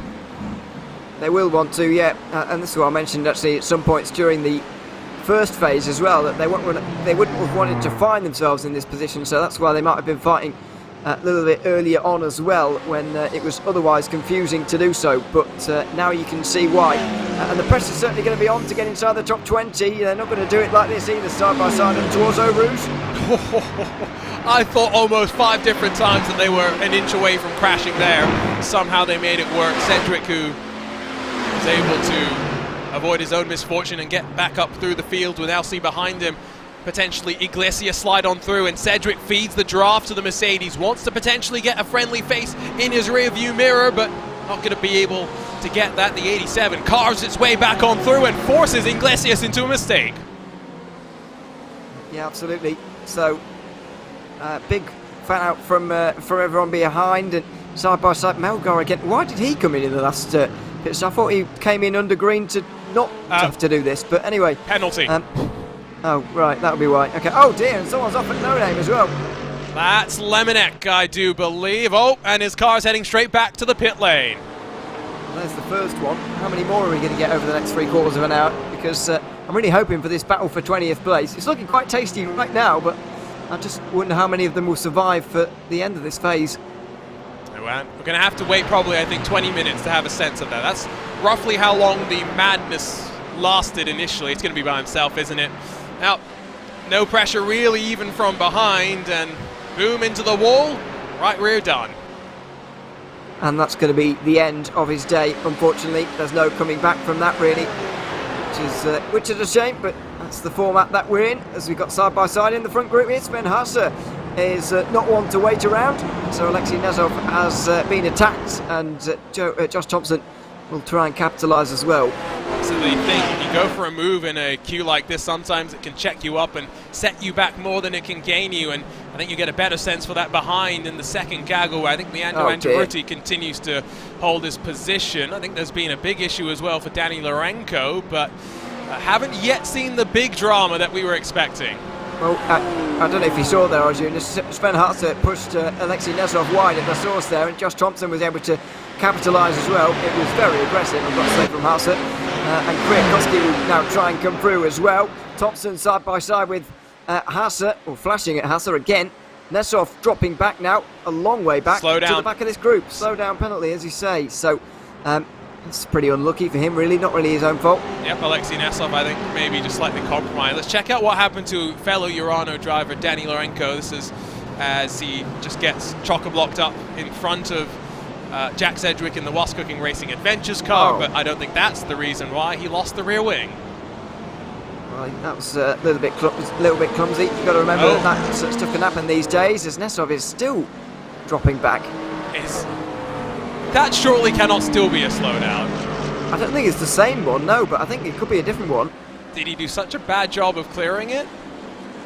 I wouldn't imagine so. Couldn't have gotten another one.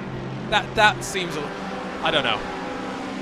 Is he back up to speed now, though? It seems so. Yeah, it looks like it. 15th place. He's put himself right in the danger zone now, right in the danger battle for 20th place. You can see 20th place just in the background of this camera shot, and Nesov is far too close to it now for comfort, really. Absolutely. He's not the only one that's been involved, by the way. Araujo, I have a feeling, is down on pit lane and potentially adding to the casualty list in this early stage of phase 2. Here's a look at what happened. Climb up towards Las Source, and that's a 3-wide send by the 24 of Govan Keeney. Antiohola can really do not much about that, and clearly thought the damage was done. It might well have been, unfortunately. It was a big dive from Keeney. There was space for them all, I suppose, but I don't think everybody realised that it was quite 3 wide there, and so a shame for Ahola on the outside, but oh dear, what's going on there? A big moment for one of the BMWs on the grass. That's Oskari Rene giving a shove to Rajkovic in towards La Source. Behind you got the Ferrari of Lucas Thompson. This is that danger zone as well, you call it that. Got Nesov, Newman, Perez, White, Urainen, and then Katila, who is on the bubble with Pash Gurgis on his tail. Well, the thing is, these 5 aren't even really in the danger zone, the danger battle. It's Newman who's at the front of that, which holds 20th place. But if these guys battle too hard, then they will find themselves in that battle. If they sort themselves out and get single file here, then they won't be. So I don't really understand what they're doing right now, especially considering the aggression that was shown on towards the first corner, but they're still going for it. Rajkovic down the outside, and this is not going to happen for him, surely. And Andrutti's got to be so careful. He's the best running of the PGZ drivers. And through netcode corner, small touch of air, Rajkovic off. Thompson's in the kitty litter with him and into the wall as well. And that's maybe a couple of spots for those that try to take advantage and slip on through. That's exactly why I said not to do that, because they were fine until you find yourself in an accident and with damage and in the wall and you're out the race. So, yeah, that's exactly what was coming there, really, which is a shame to see, because it was entertaining while it lasted, but just didn't last very long and didn't make much sense either. Yeah, let's ride on board with Thompson in that Ferrari and just see his perspective. First, you get the flames out of the dueling McLaren, which is always a great sight. You can see there's not much that Rajkovic could really do, and once Thompson was forced into diving into the hole, he was quite limited on his options as well, and I think both cars are going to take the tow back to the pit lane on the flatbed, and Danny Lorenko has done the same as well. So we're down now, is that 6 drivers? Lemonek, Ahola, Sedgwick, Thompson, Lorenko, and Rajkovic. Yes. Yes. I'll just have a little look and see if that's yeah, is everybody definitely out in that respect? Well, I guess they're so. on pit lane, yeah, they may have used their fast repairs, that's the question. Lexi Nesov gets past Leandro Andretti, and will now try and close the gap 3.5 seconds up the road in front. Max Verstappen and Sven Haasper have had I thought Sven Haasper was going to go for it at some point. Goodness. Oh dear, that's, oh no, red line have hit all each other. And it's Verstappen that hits Pinto as Haasper went deep and I think ran Verstappen into his teammate. Yeah, absolutely. Sven Haasper and Max Verstappen are going to have a fight if they were in real life anyway, because they were absolutely at each other. Side by side up the hill as well between Thompson and Kwiatkowski at the moment. That's high risk. And they've made it work. It's madness even up here. Rainer Talvar breaks away at the front. There's Maciejewski in the Drago racing car trying to send it up the inside, but 3 wide behind for a moment as Bonga gets the door slam shut on him. You've got Kwiatkowski that slid on through. Max Verstappen, I think, is making a statement, and it's going to be ugly, that's for sure. Just give it a sec. What are they doing now? Just wait, just wait. Here we go. There's the statement. Yeah, Sven Haasper was not the best friend of Max Verstappen after all of that, and unfortunately they might both be out. Verstappen might actually still make it, actually, but Sven Haasper won't. So I think the only thing to realistically do in this situation is to go back and watch the entire sequence. So it's into the bus stop where Sven Haasper, I mean, there's a hole, he goes for it and makes it wider, and then they barge off the corners. Verstappen says, no room for you, and then it's into La Source where it gets ugly. Well, if that is it, then I'm afraid Verstappen has overreacted horrendously to that. I mean, there's contact there, I'm pretty sure. That's true as well. But then again, Haasper was also pushed entirely, given a complete disregard out of the second part of the chicane. There was definitely a hole to go down there from Haasper. This is definitely Haasper's fault. There's no doubt about that. Red line bowling, we'd like to call this. That was a strike. Anyway, yes, if that was it, if that was the only part that Verstappen got annoyed about it and just ran Haasper out through the second part of the chicane, then I'm afraid he is definitely in the wrong, and there's no two ways about it for me. Max Verstappen has been disqualified from the race. I'm not shocked. So, I'm not shocked. Yes, there's no Formula 1 this weekend, so he's had his fun, and now, unfortunately, we will no longer see him. We've got Leandro Andaruti, who's now battling with Lucas Perez, Brad Newman, Lassie Ryden, and it's almost like a chaos grenade has gone off, because everywhere you look, it's going on. That was Pash Gurgis going very aggressive. Well, I don't even know where to look at the moment, because this does contain 20th place. I am concerned that everyone's going to crash and 20th won't be a battle by the end of this, but we'll enjoy it while it lasts, because it is fantastic. The analogy you use is quite a good one. That there's a chaos grenade that's gone off, and everybody has just decided that now is the moment they need the position right in front of them. And I'm not entirely sure why in some cases, but that's what they've decided, and they're all fighting each other for it. You got Lopez and Woods, the PGZ teammates, door to door up into the braking zone of Les Combes. Get it sorted out initially. Ferrari squeezed on the inside and backing out because they want no part of the outside line through that corner. Wise heads prevail. Remember, Sindre Setsource in that Was Cooking Racing Adventures car is in the transfer spot. It's why he's looking forward. Dan Ferguson, Timo Winter dueling behind, but all eyes forward on getting up into the top 20. Yes, certainly are. That's the important point in 35 minutes time, 40 maths. Yes, in that amount of time, and yes, it's all looking pretty exciting, to be honest. In this particular region of the order, all the way down to about 24th, I think, still involved here. So we do still have plenty of cars just about missing out, and they'll be very eager to get up there inside the top 20. Remember, we had a blind hit earlier where Tristan Iglesias could do nothing really about the seas unfolding in front of him. Jack Cedric had a very similar situation, and that's why the Was Cooking Racing Adventures car is done for the day. That was a nasty sound, wasn't it? And well, there we are. That will be the end of the Ferrari's day. Pretty easy to see, but yes, that's well, yeah. I just cannot understand what I'm seeing from this front group. If they're so secure inside the top 20, what are they doing? I do not understand. Giving us some fun. Giving us some fun.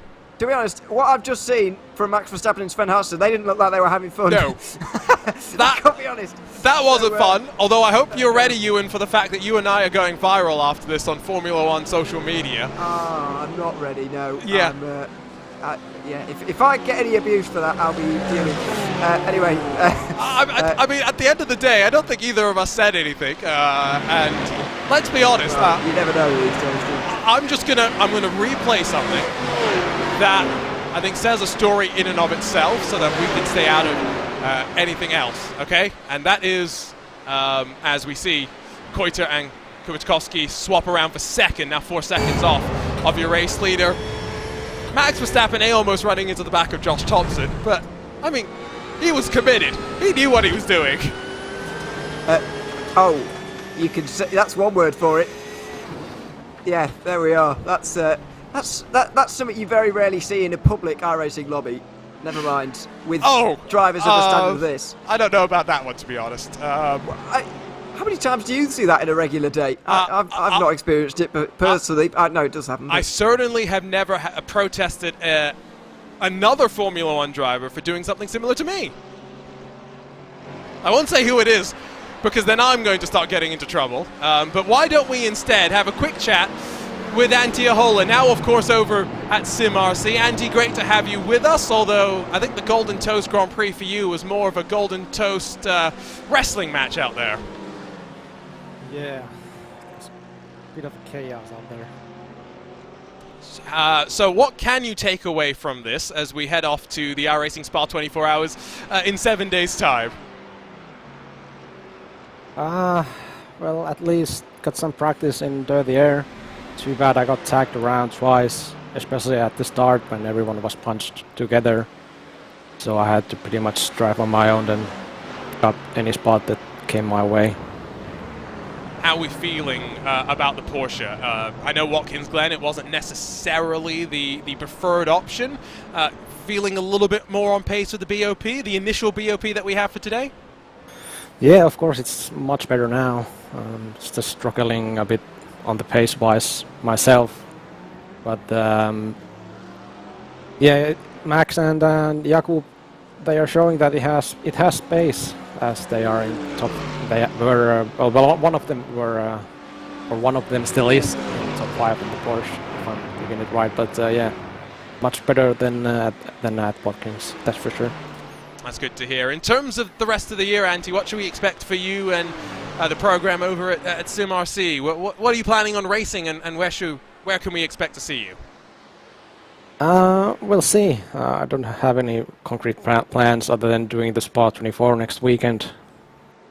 Cool. Well, we'll see you there. Thanks for the time, Antti. Unfortunate that you didn't get more preparation in this Golden Toast Grand Prix, but I think at least you stayed out of some of the more dramatic stuff. Yeah, it is what it is. But yeah, have fun, guys. Always good to chat to Antti Ahola in the Spider-Man liveried SimRC entry as well. Meanwhile, checking in with second on back, no real changes to speak of at this time. You can see how the field continues just to be packed up as we've got just over 30 minutes to go, Ewan, before we'll wind it down to the final 20 that will do battle to the end. Yeah, looking forward to it now, the top 20. Although, well, I'll say that, I'm hoping a situation like this doesn't happen, where the leader is, 3.5 seconds in front of the rest and doesn't show any signs of being caught by the others. I can't see that happening, I've got to say, but it might do. So I'm just preparing myself in case. I think the next 40 or half an hour, as you say, is going to be very, very interesting, though.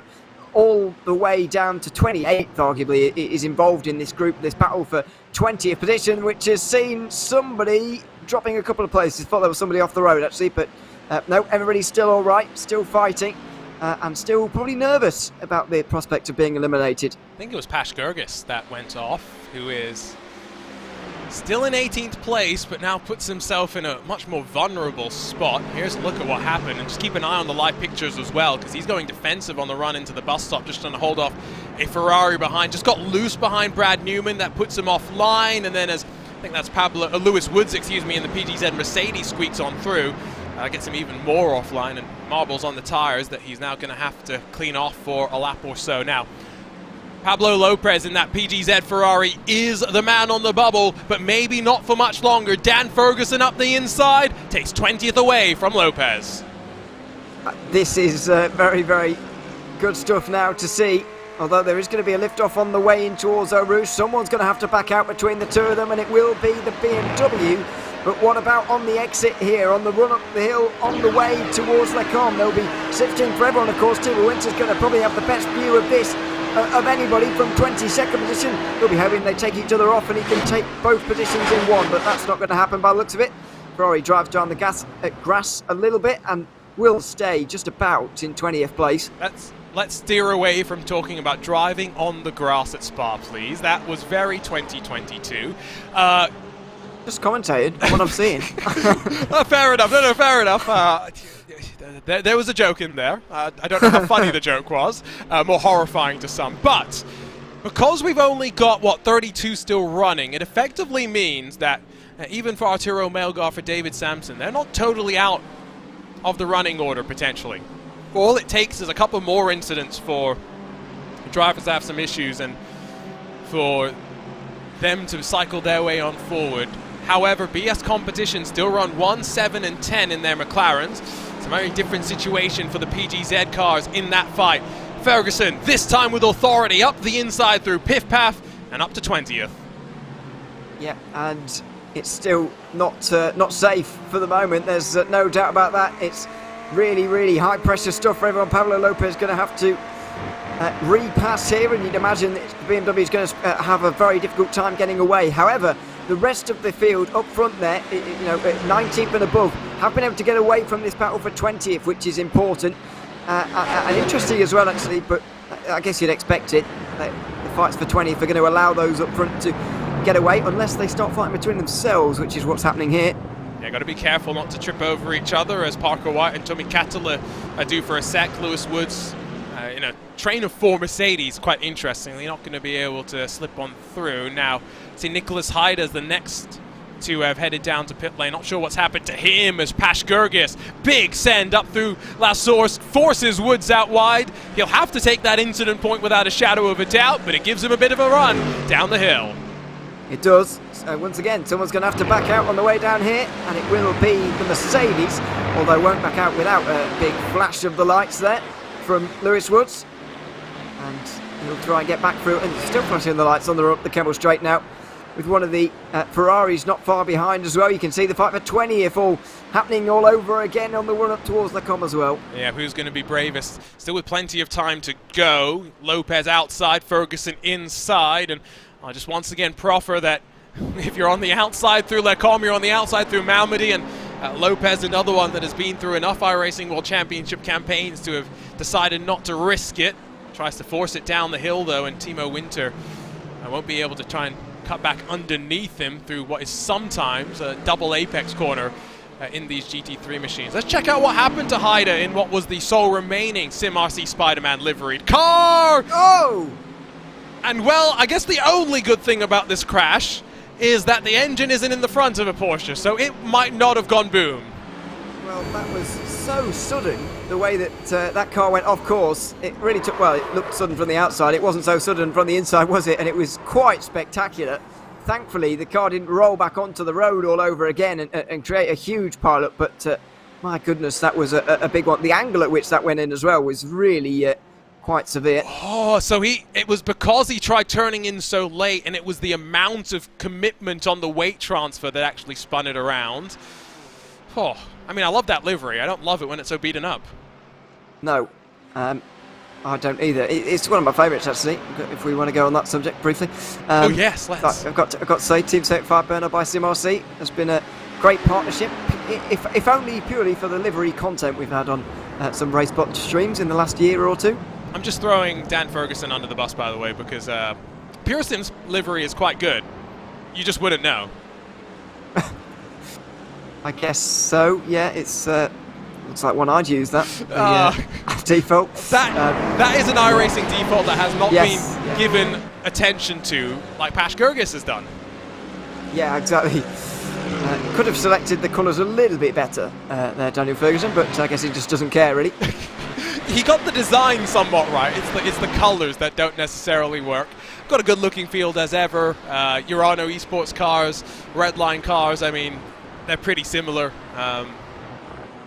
That's a joke for those that are, not privy, because Redline used to be a base black. It's bluer now, but it used to be very black. As Ruben Bonga tries to work past Gabriel Streitmatter. Why are they being so aggressive with 25 minutes to go before we cut out 20 drivers? Yeah, and more than 10 seconds to being eliminated as well. I've got no idea.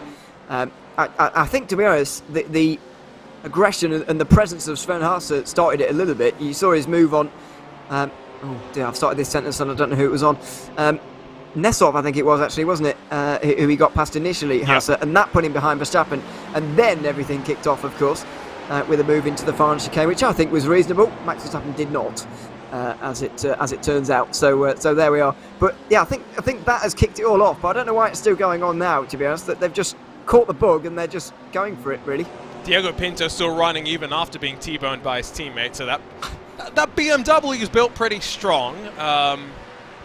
In terms of the manufacturers that we do see up towards the front, you can see it's a McLaren that leads the way, yes, but Ferrari, AMG, BMW, Porsche, that's 5 different manufacturers in the top 5. And it's quite curiously BMW and McLaren that are most represented up towards the front. What are the odds on getting that next weekend? Zero. I would say. Almost zero, yeah. You'd get a lot of money for getting that right, I'll tell you that. But yes, it's nice to see, at least for now, isn't it? A bit of variety at the front of the field, bit of a resurgence from the McLaren. Rainer Talvar clearly not having any problems with the slightly precarious rear end, I'll call it, in the McLaren. It does tend to want to swap around quite often. Thankfully, Talvar's been able to keep that under control for now. It does help when you don't really have too much pressure at the end of the day, right? Well, I know, still. The gap's coming down slightly as Kwiatkowski's just been pushing. And I don't know how to feel about liveries like this a lot. I mean, I'm sure to those that get all the inside jokes, this is amazing. It is so funny. But I don't get all the inside jokes. No. Well, if you're not even in the PGZ Discord, are you? No, no. Yeah, so you know none of the jokes. Well, exactly. And if there's something that you don't know, then the chances of me knowing it instead are, yeah. If not zero, crazy. About as close to zero as you can get. Yeah. Yes. Yeah. Whatever that is.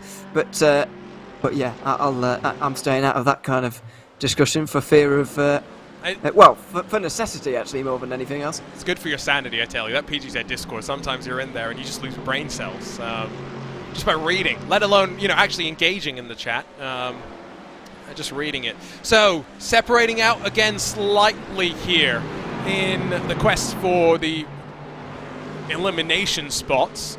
Daniel Ferguson still rides in that BMW in 20th, with Lopez, Winter, and then a handful more still on his tail, but those in front just starting to pull away. Parker White's got in front of Brad Newman, who's maybe a little bit relatively out of position, but it's hard to tell because qualifying is such a hard thing at times to get right at Spa.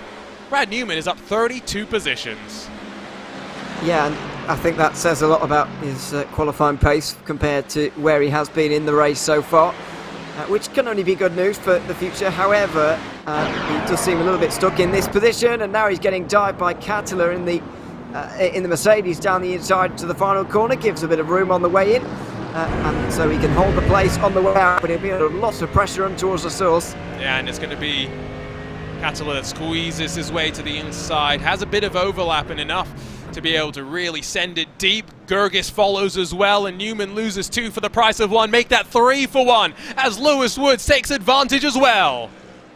Yep, and this could start to get dangerous for them all, and I think Newman realises that, just slots in to 17th place, making sure this doesn't get too out of hand, because those guys who want a top 20 place will be not too far behind. Will Sendre Setsas realise that and also stay in line with Brad Newman here or not?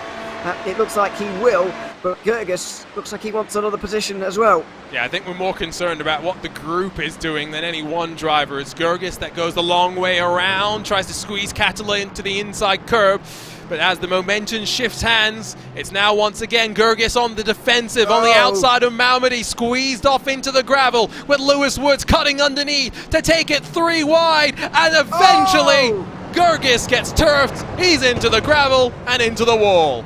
And the groups are together as well, so nobody's a winner at this one. Gergis has lost the most, but everybody's lost something in that group, because the groups are now together. All of those outside the top 20 will now have the chance to go in. And the driver, by the way, who has been promoted is Pablo Lopez, who's now in 20th place with Timo Winter really close behind. Not sure who exactly is the best camera car that we can ride with to get a look at the 3 wide moment, because I think that's where, once again, we had some uncertainty as to which lines could be taken. Kattler's almost trying to back out of it initially there. Unfortunately, Gergis not able to back off in time, and he's headed down towards the pit lane on the flatbed again. He is, and it's all started up here at Malmedy with him pushed out wide, and then there's the 3 wide moment that there's just not enough space for, and unfortunately he is back to pit lane, so a real shame for him. That leaves us with only 28 cars in contention really at the moment, although Sampson's quite a long way off the back as well, so yeah, we're whittling down those numbers again. Absolutely. In towards turn 1, Streitmatter in front of Matajewski with Pinto, Nessov, Rina, now all just getting stacked up behind. Slight mistake potentially from Ruben Bonga, but all it's really done is allow Josh Thompson and Kwiatkowski to break away slightly.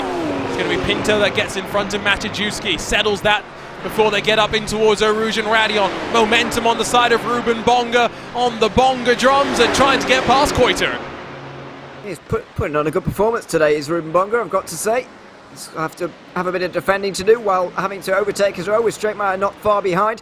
It's side by side with Koiter along the outside, and it will be through for Ruben Bonga. Straight Matter will not follow. Oh, he will! He'll try to. There's a bit of netcode. Koiter steers out of it before everything gets too bad, but now the group is all over the place. Don't even think you can blame that one on the racing gods. That was just trying to be a little bit too aggressive potentially with getting to the inside. It's going to be Matejewski that loses out this time to Pinto, as now the Urano teammates Nessoff and Koiter potentially able to work with one another. Past another half hour in this race, halfway through, 20 minutes from eliminating the final 20 drivers. And you'd think these drivers would be the ones fighting for those places, but they're not.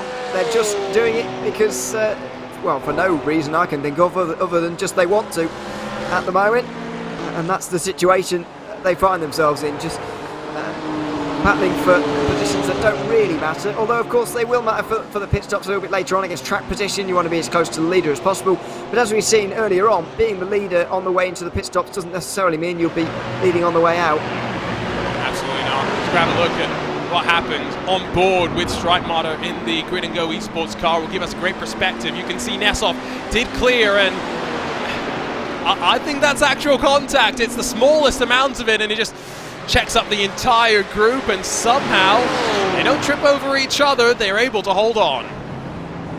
Yeah, thankfully so, because they can all make it if they just run single file here, but they're obviously not going to do that, and they really don't want to. Side by side through the final chicane again. The Porsche just with its nose in front, Straight Matter here, but it does look like the BMW wants to go through a little bit more, and so they finally sort themselves out a little bit more. Yeah, they're still going for it for one reason or another.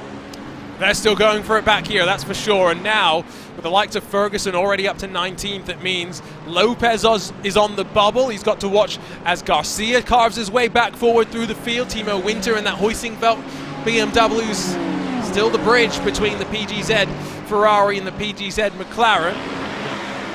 And of course,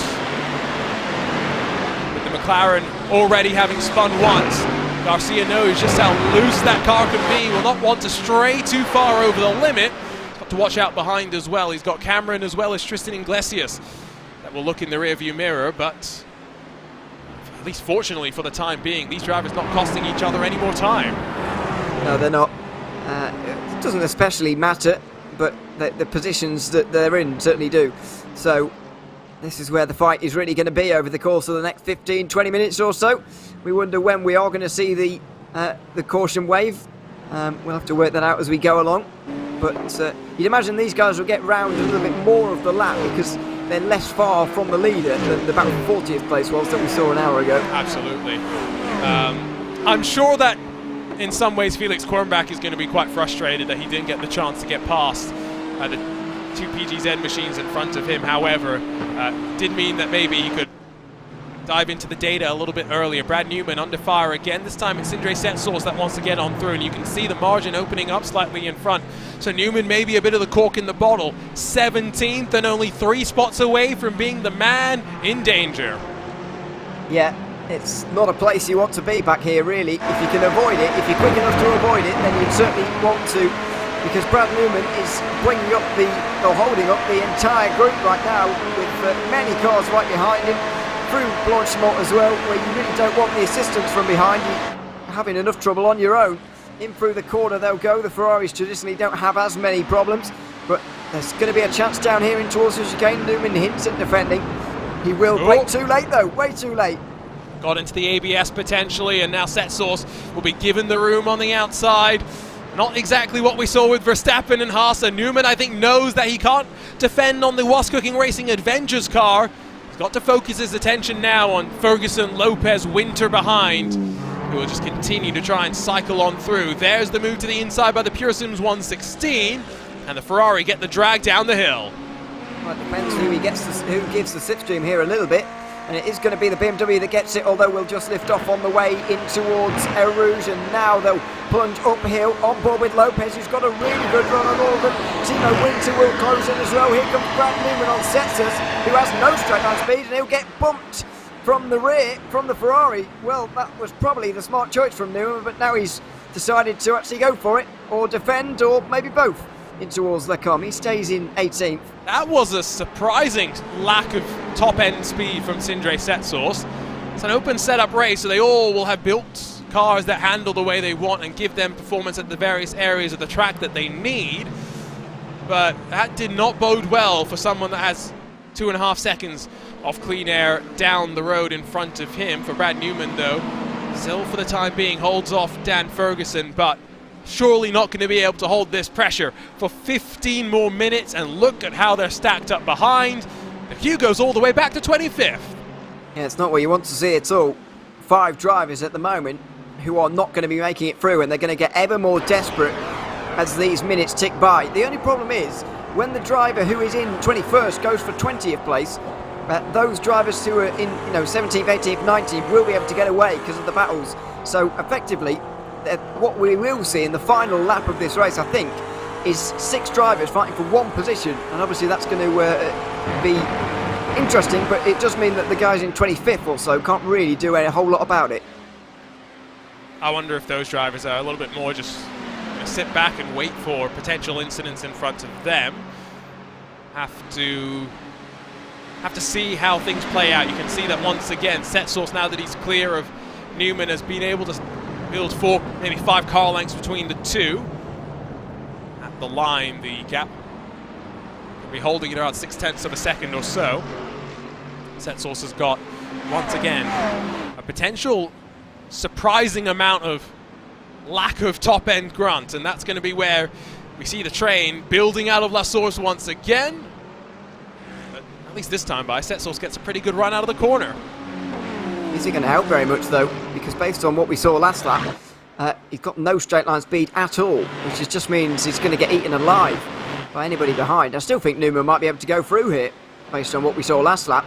Setsource just with no speed at all in the straight line. You can see Newman closing. He's just too far away to do anything about it this time around.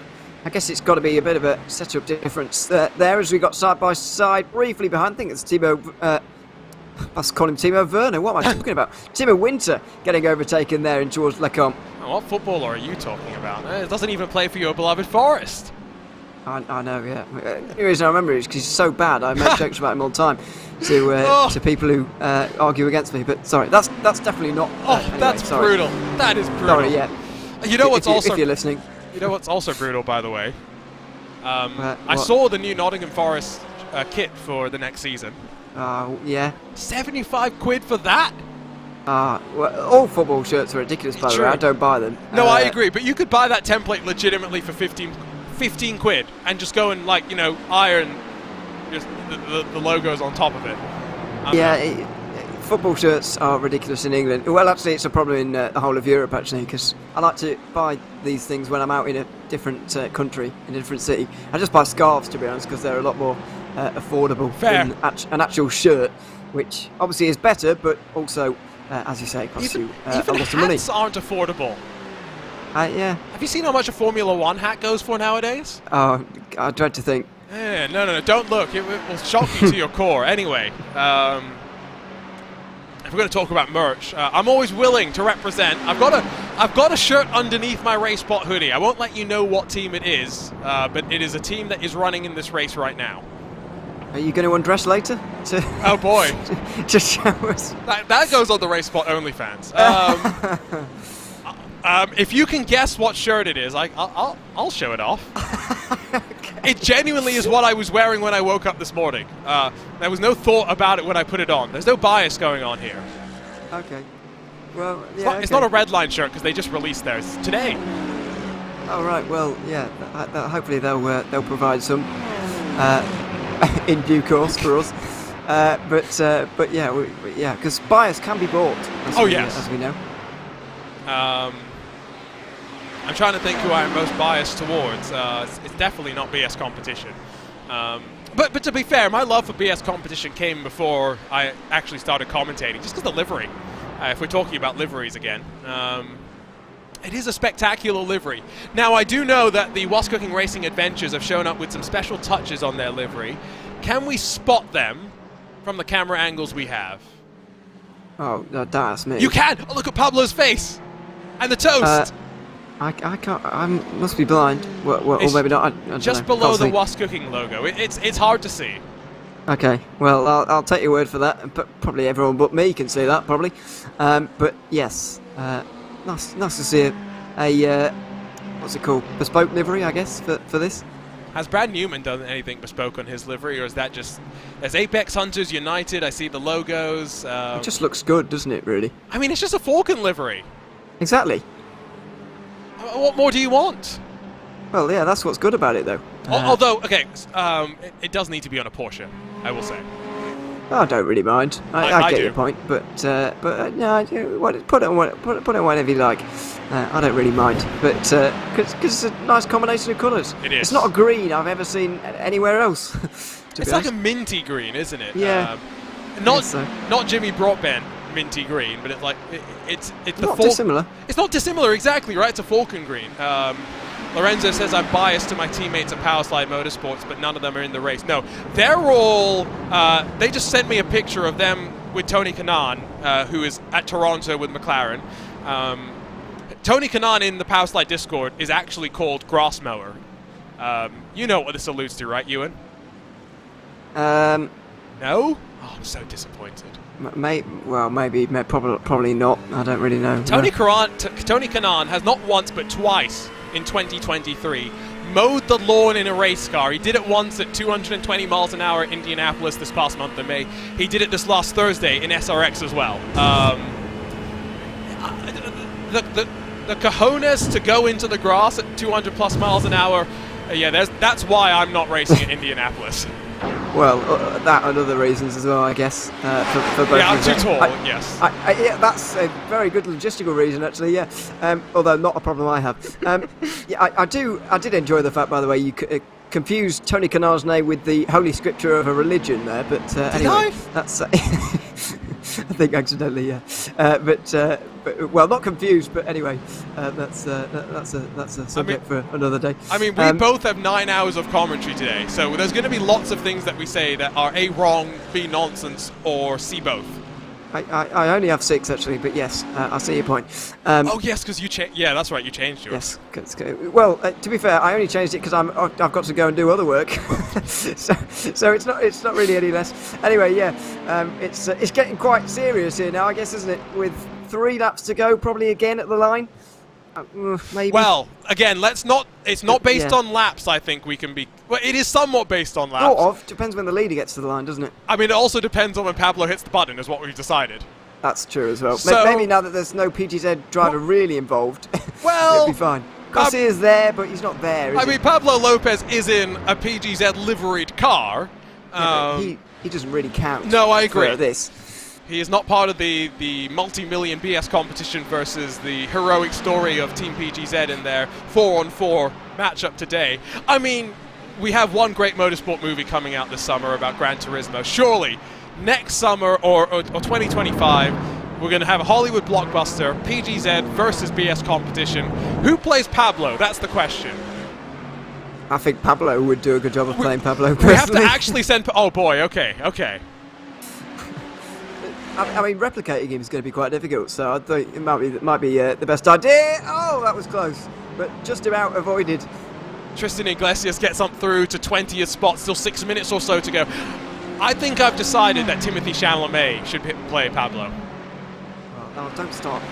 No? Name actors or whatever. I don't know who these Oh, you people don't are, watch do I? movies? Okay, I No, see. definitely not. No, so you're not going to go see the Mission Impossible movie? Is that to do with motorsport or something? No, absolutely not. But Tom Cruise Oh. jumps a bike off a mountain, so you know that we've seen pretty big stuff here today. It's somewhat similar.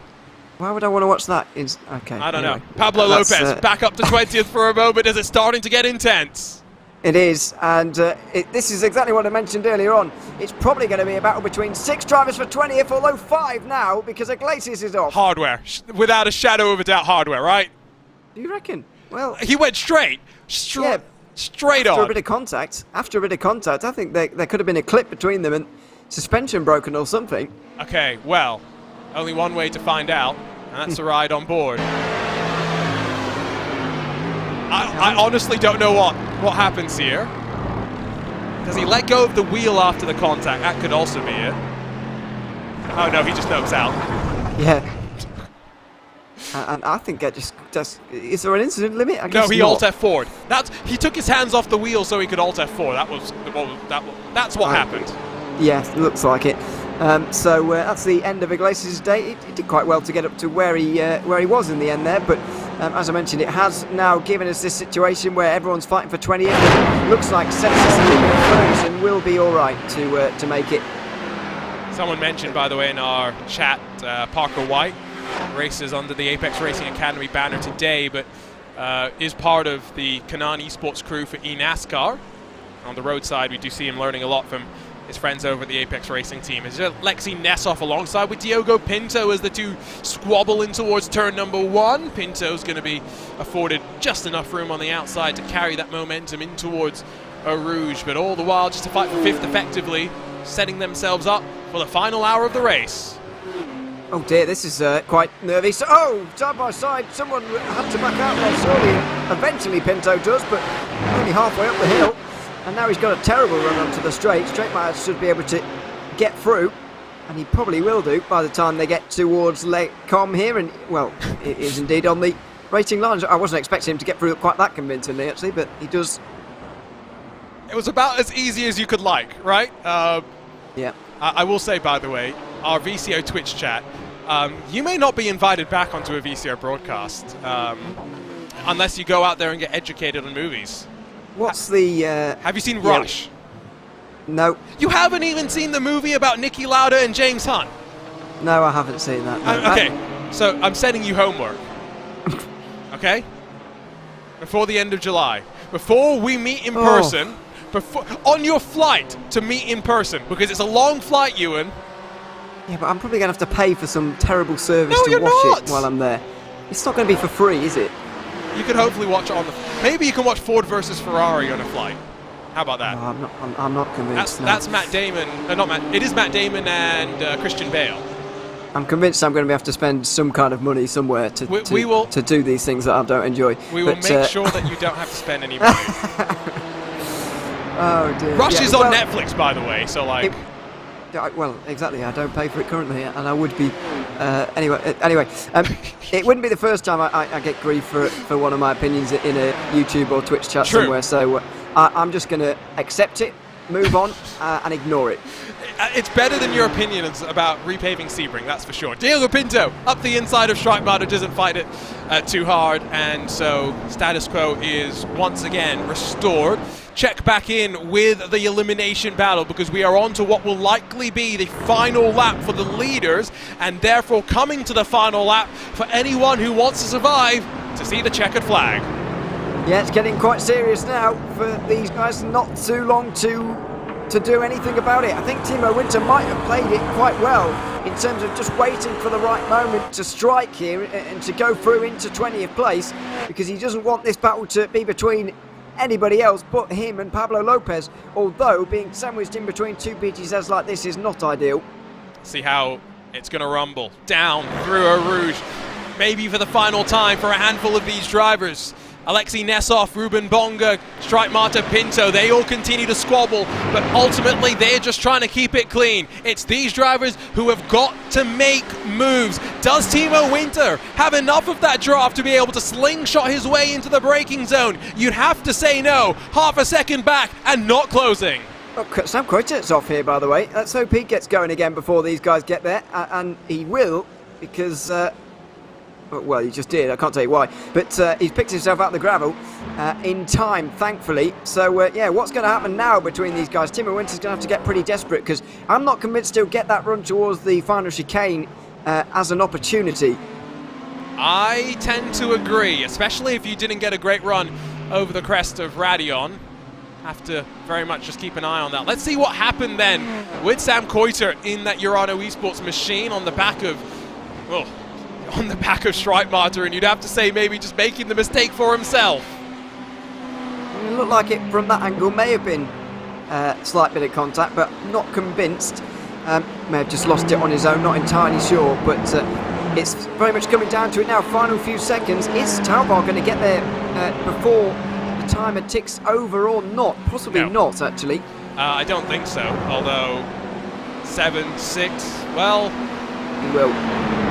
I think we should have the yellow flag right on cue this time. Rainer Talvar leads at the end of what is our NASCAR-style Stage 2. And it's Pablo Lopez that is the final driver to survive. Say goodbye to Timo Winter, to Jorge Garcia, crucially in one of those PGZ McLarens, Petr Smeliak, and then a handful more. Yes, it's unfortunate for them, but in the end they just didn't quite do enough. And fortunately for us, it was a little bit more of an interesting battle there for the top 20 than what we saw for the top 40, although that was interesting in itself as well. But yeah, we're down to just 2 PGZs now, I believe, and unfortunately for them, it doesn't look like they're going to beat BS competition based on what we've seen so far. I've been told that it's apparently top 25, not top 20. Maybe that's why it was so boring. That can't be true. I mean, I just went back to the information. We've all been told top 20. Who's been lying to us about this? Yeah, the information on the registration form said top 20 as well. So I'm not sure, is I guess, the thing. Well, there's still about 30 odd in the server at the moment, so maybe they're discussing between themselves. Florian and Pablo, should we lock these guys off or not? Again, remember, you can head to twitch.tv/, I think it's Pablo GZ205 to follow along with the race control. That's Pablo and Florian, the head honchos at Team PGZ and BS competition, not just doing battle, but having to adjudicate things as well.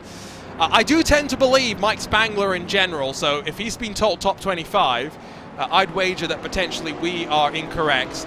The registration form did say, by the way, an incident limit of 35, which I wonder... Pinto's just gone. I wonder if Diogo Pinto just reached under that point. Under a safety car as well. What is he doing? Anyway, he's out. He got... Well, it says that there was an internet issue for Diogo Pinto in the iRacing session, but that didn't look like an internet issue. Well, maybe it was just well timed in terms of... Perfectly timed. Yeah. He went off and immediately his internet had a problem. Oh boy. So... we got... Are you checking our Twitch chat, by the way? I'm laughing at Luke Crane, yes. Okay, yes. The question has been asked. Where is... You don't want to know. You don't want to know. Where is Sven Haasper? Yeah, you don't want to know. I think that's the answer. That's the answer to give. Is that the new Where is Max? Do we need a new shirt? Do we need a new shirt on the Race Spot store? Yeah, where's fantastic? Should we go and watch it under caution? I guess we should. We got some time. He's behind the race control booth, getting absolutely tortured by everyone in charge. So this is how it started. Sven Haasper, Max Verstappen in towards turn number 1. This was after they had made contact, we should point out, through that final corner. And I don't think Sven Haasper was in a yielding move. Is that mood? Yeah. That's probably the best way to put it. Because, after all, Verstappen did edge him out of road on the exit of the chicane. I don't know whether there was anything before that, but this is how it ended. Both of them out the race, by the way, in answer to where is Sven Haasper. But, yeah, no second thoughts about what Max Verstappen wanted to do down here. Entirely respond like this. It's a great thing the crash bill is virtual. Yes. It's also why we need more. It's why we need more in-person events, so that we can have more. Can you imagine the drama? Because that is going to happen after an in-person event at some point. Tempers will flare to enough of an extreme. An actual scrap. Exactly. Dirt racing, like. Have you seen? That's just American, that, isn't it? That's not happening in the UK. I mean, it happens in a lot. Australia's got a pretty bustling dirt scene as well. So I mean, I guess I walked straight into that one. They're all going to head down to the pit lane, and it will mean that they should be good on fuel to the end. We're a little bit uncertain as to whether we are going to still see some fuel mileage games being played, but ultimately, with an hour of racings to go, there's only a lap of fuel to be saved. The problem is, a lap of saving here is quite an ask. Yeah, it turns out there will be a top 25 before the end here, so yeah. I'm glad we didn't realise that, because it was very exciting for the race we were watching. But unfortunately, not everyone were playing by our rules, so that was unfortunate. Everyone's into the pit lane now, though, and hopefully hopefully most of the field have survived without a black flag. We'll see if they have in a few moments, and we'll see if Reina Talvar can get off pit lane first as well, because that didn't happen for Max Verstappen when he came in first about an hour ago. Just got the long wait now for Talvar to pull away in a couple of seconds' time. The provision, though, was Max Verstappen was punching the hole in the air for most of the opening hours, whereas Reina Talvar actually broke away, and so he will continue to lead. But it's Thompson that jumps Nesov initially out of the lane. Kwiatkowski has gone to fourth. Koitic, Streitmatter, Bonga, Maciejewski, Perez, and then Anderutti will be the rest of the top 10. Although, just to confirm, it was Thompson in front of Nesov at the line. Yes, they look like they're going to argue about that a little bit after the fact. But did anybody get a black flag on the way into the pit lane? Is my next question, because that happened a lot in the last one. Maybe Melgar did. I think we learned our lesson from the previous cycle of pit stops, and there was Arturo Melgar was 10 seconds longer in the box, but given that he's been through the wars, that could have just been damage more than anything else. Answer a question. Yes, the BS and PGZ drivers are both using the fire-breathing McLaren because you, the viewers on VCO Esports, decided it should be. On Twitter, there was a poll that went up, and both teams were committed to the car that was picked. And of course, they wanted to pick the audience picked the most evil choice, and so welcome the McLaren MP4-12C. Since we've still got about half a lap before we go racing once again, Ewan, we talk about motorsports movies. What do you know any motorsports movies? Have you watched Truth in 24? No. Oh my goodness gracious me. No. How can we let you commentate on any endurance race? Because I watch real life, not films. Yeah, Truth in 24 is about... Okay. Is it a recreation or is it a film about... It's a documentary! I can get behind documentaries. It's a Jason Statham narrated documentary about Audi versus Peugeot. I might watch that then. That's how I got introduced to Lena. That's how I got introduced to radio show. Anyway, beside the point. Do you know the best best automotive movie of all time though? Driven. No. Okay. I don't know what that is. Okay. Really. So I'm just ticking off some things that we'll have to do when we meet. I'm going to make sure that you have all of these movies. You know where to watch them. So that next year when we come back for the Golden Toast, by the way, you can either watch these movies or we'll have to find another commentator. Can I say, by the way, we were talking earlier about this, and I said I'm going to have to spend some money on it to see these things. Yes, you are. Lorenzo responded with, "It's on Netflix," as if that isn't a paid service. so that just made me laugh. I mean, but, I don't pay for my Netflix, anyway, but I shouldn't say. Well, I use my parents, you know. That's Well, that's only a luxury if that's used in your family. True, anyway, that's a good point. People just expect you to just be able to borrow one when that's not always possible. I'm sure you can find someone to borrow a Netflix from for 2 hours. Well, you can point me in the direction with someone, because none of my close friends or family do. So I tell you what, you have to go see Gran Turismo in theaters when it comes out then. How about that? Right. Well, I'll see about that. All I'll say is I'm looking forward to meeting up with some of the guys from Polyphony later this year at the Wrenchbook reunion.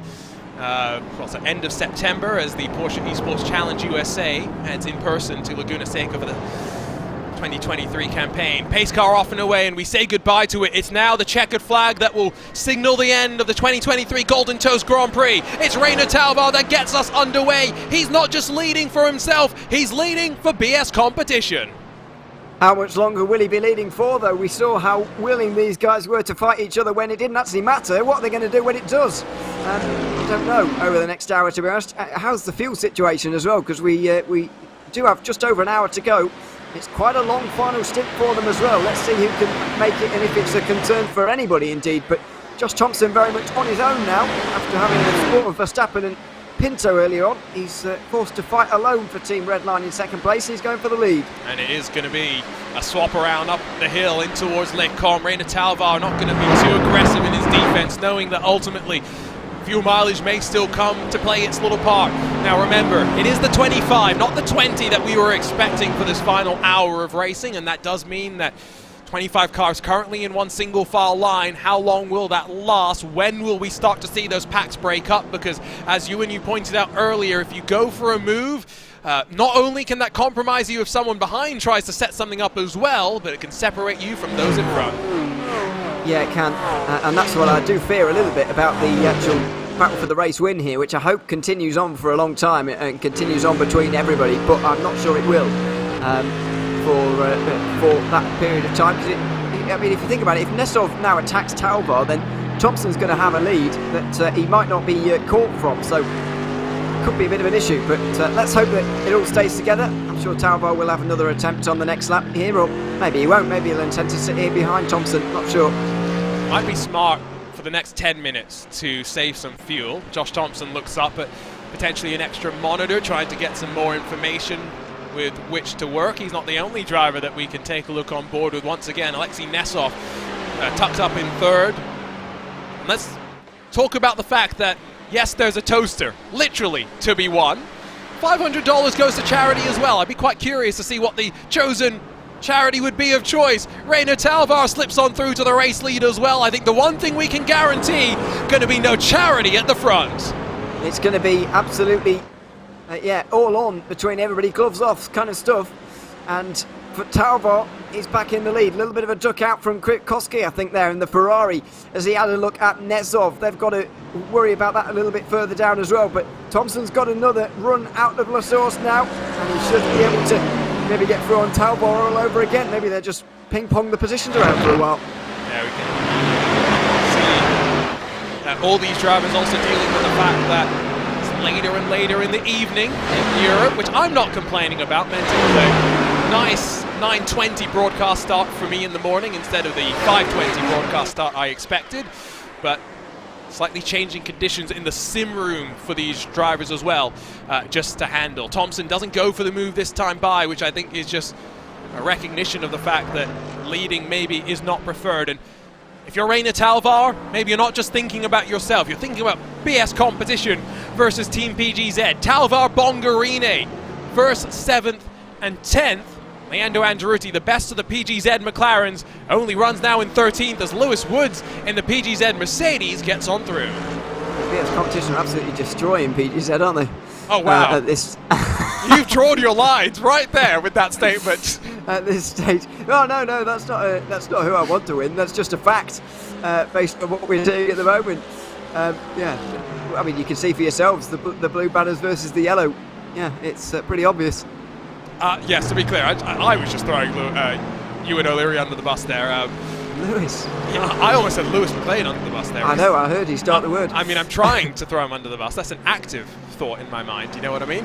Now, you've been feeding me to the chat for tens of minutes. You just make it to...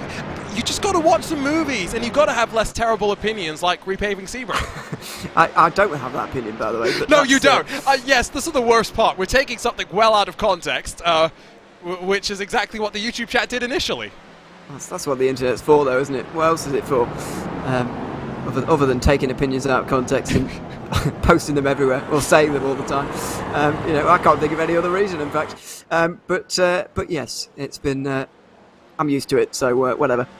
Yes, especially because you have now started to say that we should repave parts of Sebring. Are you willing to admit that you've said that before? No. No? I didn't say that. What did you say? What was the full and proper quote? The quote was, I think it'd be a fun experiment, but you'd also realise how characterless and terrible it is without bumps. I feel like that's a different version of the quote to what I remember. Well, you're not remembering it right then, are you? Because I've not changed my opinion. Although, but my other thing is, like, if you did it in real life, obviously you can't go back. Yes. So obviously they're not going to do it. But that's what sim racing's for. Get your paver out and, you know. Hey, exactly. That's what I was going to say. I mean, NASCAR, look at them. 2 consecutive weeks where they were at tracks that, without iRacing, would not exist. That's something that, all platforms can do as well. And so maybe someone out there can give us a version of Sebring without any bumps, so we can confirm that it's terrible and awful. Was one of those Atlanta that they've just been to? Yes. Was that last weekend? Yes. Yeah, that's a terrible repaving, isn't it? Anyway. It's not just a repaving, though. That's a rework of philosophy, Yeah, it's bad. I agree. But I think that's just because we like skill in racing. Yeah. Yeah. And for those that don't know what Atlanta has become, it's gone from being a surface where it was so old that the tires would very much require you to save them through the course of the run, to now being so high banked and such a nice racing surface that it's foot to the floor and 3-4 wide. Yeah, it's a shame to see, really. But anyway, thankfully that's not happened to Sebring yet, because it would completely remove any dwindling interest that already is in that track for me. I was going to say, for you, like yes, yeah. I already don't like it personally. A little bit because it's just not that enjoyable for me to drive personally. But yeah, it's I do want to keep the bumps, just in case you were in any doubt of my opinion. Sam Coiter really squeezed to the inside of Kwiatkowski there, and I don't even necessarily think he's going to be able to get the move. He gets squeezed outside. This is a bit more of a repeat of Sven Haasper versus Max Verstappen. It is. Hopefully it doesn't end in the same way, I'll be honest, but let's see. Coiter now down the inside into La Source, and Kwiatkowski going to be pushed very far, entirely off the road, in fact, and now he's going to retaliate. Well, it might end up being a replay, in fact, because that's pretty much what Verstappen did to Haasper on the exit of the final corner, to be honest. Oh, Rouge, and there it is. There's the contact, and Kwiatkowski has held it. Second time of asking side by side does not end well, but remarkable. Yes, he'll have a slowdown. Yes, he'll drop outside of the top 10, but he held on to the car. Well, that's the positive, but he's miles back now, and surely any hopes of winning now for Kwiatkowski are gone. Sam Coiter going to slot into 6th place. He's still very much up there, and he's very much gotten away with that whole kerfuffle. Wonder what race control's going to have to say about that one. I want to just see if we can ride on board with the replay there and just watch the hands and the work that went into keeping that car alive. So on board with the number 9 down the hill into the entry of Eau Rouge, where so often you'll be trying to set it up as wide as possible to make sure that you can get the cut back in, but it looks relatively calm. How did that happen? Well, I can only assume that there wasn't actually contact, and you know, well, you do the rest, you fill the rest. Because Kwiatkowski didn't seem to do a lot wrong. Well, regardless of whether it's netcode or not, you still got to save the car. Yeah, that part was good from Kwiatkowski. But yeah, neither of them actually seemed to do a whole lot wrong there, really. But they did make a little bit of contact, and unfortunately, the Ferrari has paid a pretty heavy price. Yeah, that impressive save. That almost felt like the racing god smiled down on him and said, your car will be in a straight line when you come over the crest of the hill. I do like what Luke Crane has said, by the way, that if anyone ever asks what happened to Max Verstappen in this race, the answer is connection issue. Well, not wrong. Yeah, connected perfectly with another car is the one I preferred, actually, because he certainly did do that. There was no hint of a miss there, but yeah. We'll not go there. We'll leave the people in chat to explain that one. I think Kwiatkowski's going to come down to the pit lane after the bit of contact, see if he's going to head back out onto track and survive to the end, or if he will be done for the day and watching on. One thing that I'm quite curious about is the fact that not just Josh Thompson is in a Mercedes, we usually see Redline in a BMW, but converse to that, Alexei Nesov is usually in a BMW, and while we see Urano in that car in the BMW M Sim Cup, usually in iRacing special events, they're in the Mercedes representing AMG. Yeah, clearly he's not doing that today, but it'll be a little bit of a different challenge for him. Maybe, as I said earlier, maybe the fact that Coiter's also in the BMW, maybe they are going to use this car next weekend. It does seem unlikely, I would say, but it does pose the question, why else would they be driving in this race with that car other than to gain a bit of knowledge about it? Maybe they want to know what other teams will be experiencing throughout the 24 hours, because it will be quite a well-selected car. Maybe, yeah, like you say, maybe to understand what the pace is going to be, and over the course of the run, what tyres are going to be able to do, and maybe also somewhat means that you can't show your pace. If Nesov and company have found a little bit more time in the Mercedes, they don't have to show the tenths of a second that they have in what effectively is a preview race for next week, because, you know, same cars, the BOP that we're going to use, setup's probably pretty similar as well. The only thing that's going to differ between now and then is maybe the speed for the drivers. Yeah, and of course the amount of preparation that will have gone in on the way in, because well, I don't know how much you put into an iRacing special event, to be honest, as a top driver, but this could very much be the first session they will have done, or some of the first sessions that they've done in preparation. Here to race with other people as well is actually a really good way of practicing. I personally found anyway. I think that racing with others is a lot more conclusive as to what you're going to actually experience than just driving on your own for hour after hour. So yeah, this might well be the first laps they're really turning in preparation for next weekend. It's also a different type of special event, right? Because for the first time since Bathurst, we're down to a single class. We're so used to in the VCO Grand Slams, as an example, having the multiple classes as Sindre Setsource, the next to dive down to the pit lane. Not sure if this is penalty related or not, but now that we don't have traffic, it changes the way that you race, through the night, but it also changes what teams are going to be in the race. And going back to Watkins Glen, we had a maximum of 17 cars per class, which meant that often if you had, let's say, three cars from a certain team, they've just taken out a bunch of other drivers and teams that we might get to see in this race. Some newer faces in the iRacing special events. Yeah, because obviously the field will be so big, and it is good to have. Well, traditionally, as we've got a bit side by side here for Rene trying to get inside of Perez. While traditionally I don't like single class racing for such a long time, 24 hours. It's good to have one a year, I suppose. Here at Spa, I wouldn't like to see any of the other special events, let's put it that way. But for the Spa 24 hour, it works quite well. And as you say, it does mean we get to see a few more teams than usual. Although we do get that anyway at a 24 hour because teams can't double up quite as much as they would at a 12 hour or a shorter one, for example. Absolutely. I think it's a little different as well in the real world, this race, right? Because much like Bathurst, there are classes within the GT3s. You've got the pros, the pro-ams, AMs, silvers, whatever. However they're broken down, but the 55 aren't necessarily all classified together at the end. You then filter them down somewhat, so there are races within races in the real world, something that maybe would be quite curious to explore on iRacing moving forward, although that would definitely have to be some sort of private event where you factor in iRatings or something. It would end up being quite complicated. We still got 50 minutes to go, by the way, and the fact that it's quite calm at the front does lead me to believe that fuel is maybe not a big issue, but a minor concern. They will have to just keep an eye on it, over the course of the race. Oh yeah, it is a very much a concern on the way in there. You saw how early the flames of the McLaren came up there.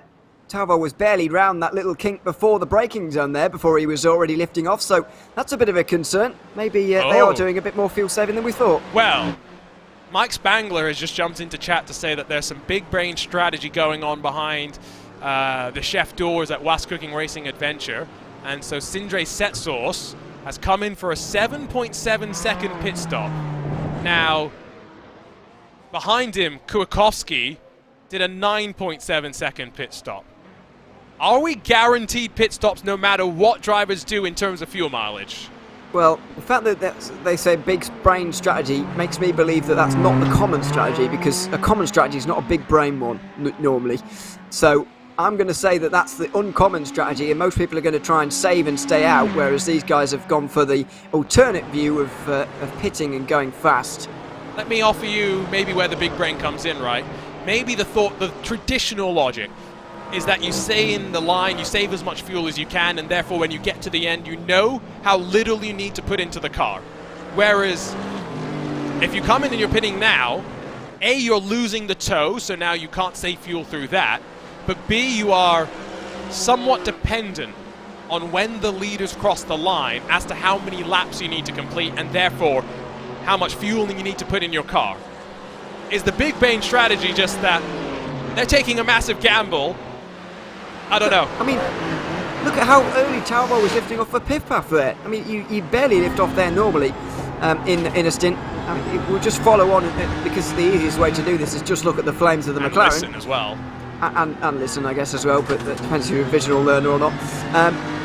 It's quite drastic for Talbot at the moment. Clearly concerned.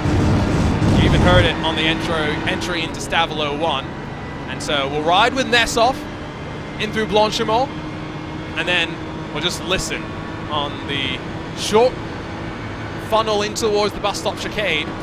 Exactly how much he lifts. That's a good 200, 300 meters before the braking zone that Nessoff is bleeding off of the throttle. That's a long lift on the way into the chicane. Yeah, and indeed, they don't believe it was cooking, actually, that anyone can make it at all. I agree. And based on what we're seeing, yeah, you might agree here. Although they are saving really a lot for...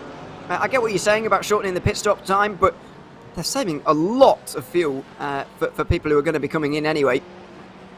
So, in terms of pace, 2:19.431 for the leader, as Cameron in the 20 will come on down. Sindre Setzels did a 2:18.3. Kwiatkowski did a 2:18.0. Those two have got to make sure they do not trip over one another. If they find themselves locked bumper to bumper... Look at that! There is so much fuel. This is genuinely making me feel like I'm commentating on an Indy 500 right now. Yeah, they're halfway uphill on the Kemmel Straight and Taubar's already lifting off. It's quite remarkable. With Thompson no interest in going past, because why would you at this stage?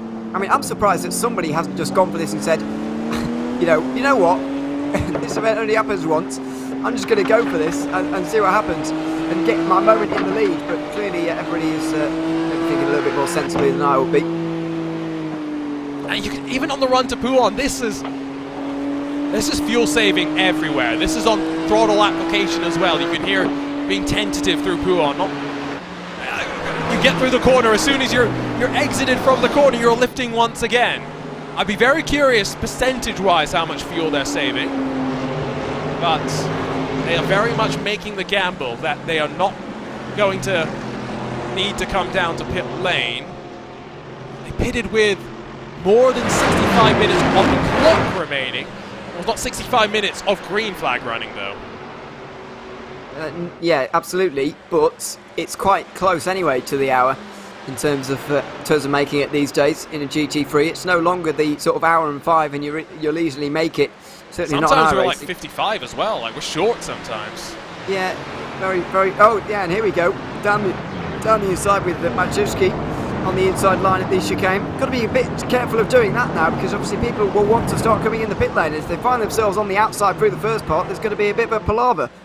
Dan Ferguson's been off, and look at that. A couple more cars down to pit lane. Brad Newman in the Falcon colours, I think, has seen enough of this slow pace that's being run. Up the inside, Oskari Rene tries to displace Lucas Perez from 8th spot, and down they will battle in towards Eau Rouge, but I think Rene on the inside might actually have the momentum to swoop on through. Lorenzo Bonder's clock says that we went racing with 61.5 minutes to go. That means if we do an extra lap, they need about 64 minutes of fuel. That seems like a stretch to me, even with the amount of fuel saving that is going on. Be interesting to see how it does play out. Brad Newman was only 7 seconds stationary in pit lane. That was an awful short stop. And he will be behind Setsas and Kwiatkowski by quite some distance. So the fast pace that those two were able to put now is quite telling. They both did an 18.2 on that last lap. Everybody up front was in the 19s. So that means that with every second that with every lap that goes past, every second they are gaining here. That wasn't what I wanted to say, was it? With every lap that goes past, they're gaining a second. I think you got it. You got it. Yeah, we'll get there. They could come out nearly in the lead, you know. Even Kwiatkowski, because he had that spin, of course, but he could be in the lead. I wholeheartedly agree, which is why I think this is the big brain call, and we'll have to wait and see how it plays out. Can we try and figure out what's happened to Dan Ferguson, who's lost a bunch of ground? We'll take a look at the replay up into the bus stop. He's got the 504 of Lopez up the inside, gets spun around, and fortunately does not get collected. And did Brad Newman kind of say, take me to pit lane, get me out of this because of that? Maybe. He was only going to lose time in that, so it might have been on the edge of going in and seeing this in front of him and thought, you know what, let's go in the pit lane. Although he did have quite a lot of time to think about that and stay on track, so maybe he was going to go in anyway, but even so, he's certainly in now. And I think, yeah, the earlier you come, I get your point about shorter pit stops from earlier on, but I think the earlier you come in, the faster you'll be able to run, and the further in front you'll be. So I think this is a good call. We'll see how it plays out. Koitut now has Bonga trying to get on 3. You can see plenty of puffs of smoke as the drivers get up into the ABS system, which they, for the most part, will have turned down as minimal as possible. Want none of that electronic interference. And want as much of their own control as possible. Big send from Maciejewski, not just up the inside of the Urano BMW, but up the inside of the BS McLaren as well. He'll be able to get a decent run, hold off at least Koitut behind, but Bonga grabs 5th once again. Yeah, and there's now a group up front now with the top 4 getting away from the rest. Certainly, they're absolutely nose to tail up the hill here. And Maciejewski's going to try and get back through all over again, or is he going to try and push here? Because Sam Koitut is very close behind. Ascari Rene going to join in as well. They're all pushing one another. Oh, there's weaving around as well. Bonga clearly wants to hold on to this position. That was a bit of a reactionary block as well from Ruben Bonga, but at least the memo got received from Maciejewski, who did not jink back another way to try and switch it again. 39 minutes to go. Starting to get a little bit more intense, you feel. Not just now, because one by one there are drivers peeling off down towards the pit lane and pulling some strategy calls here. Because this pace that's being run is very much allowing the drivers to have deep sends into the braking zones. 2 drivers did have drive-through penalties, by the way, and did not come down to pit lane. That was Arturo Melgar as well as the 20 here. So race control continues to be busy. Yeah. You'd think with an event like this, they'd just let them get on with doing whatever they want, the drivers, but obviously not. And you'll be landing yourself in trouble if you do anything wrong. Clearly, they didn't seem to think anything of Koitut and Kwiatkowski's incident earlier on, which is interesting. I don't think they made any ruling on that. I didn't see anything. No. So I think you're right there. I can tell you they're investigating what happened there between Ferguson and Pablo Lopez, so at least a couple more things still for them to keep an eye on, but not necessarily anything too bad now that we are down to the final 25. So this time at the line, going to be quite curious to see the times, because Sindre Setzels is closing up to Dan Ferguson, who after his spin has lost the leading group. It might cost him some time, and if these drivers continue to be quite consistent in the 219s, low 219s, maybe the 1 second advantage that the drivers that have pitted were enjoying will come down. Pace has been brought back up slightly, 2:18.7 across the board. Maybe they've decided that, they've saved enough for maybe 1 lap, but they'll need to come in anyway, and so they've realised what's going on behind, and they will need to up the pace just a little bit.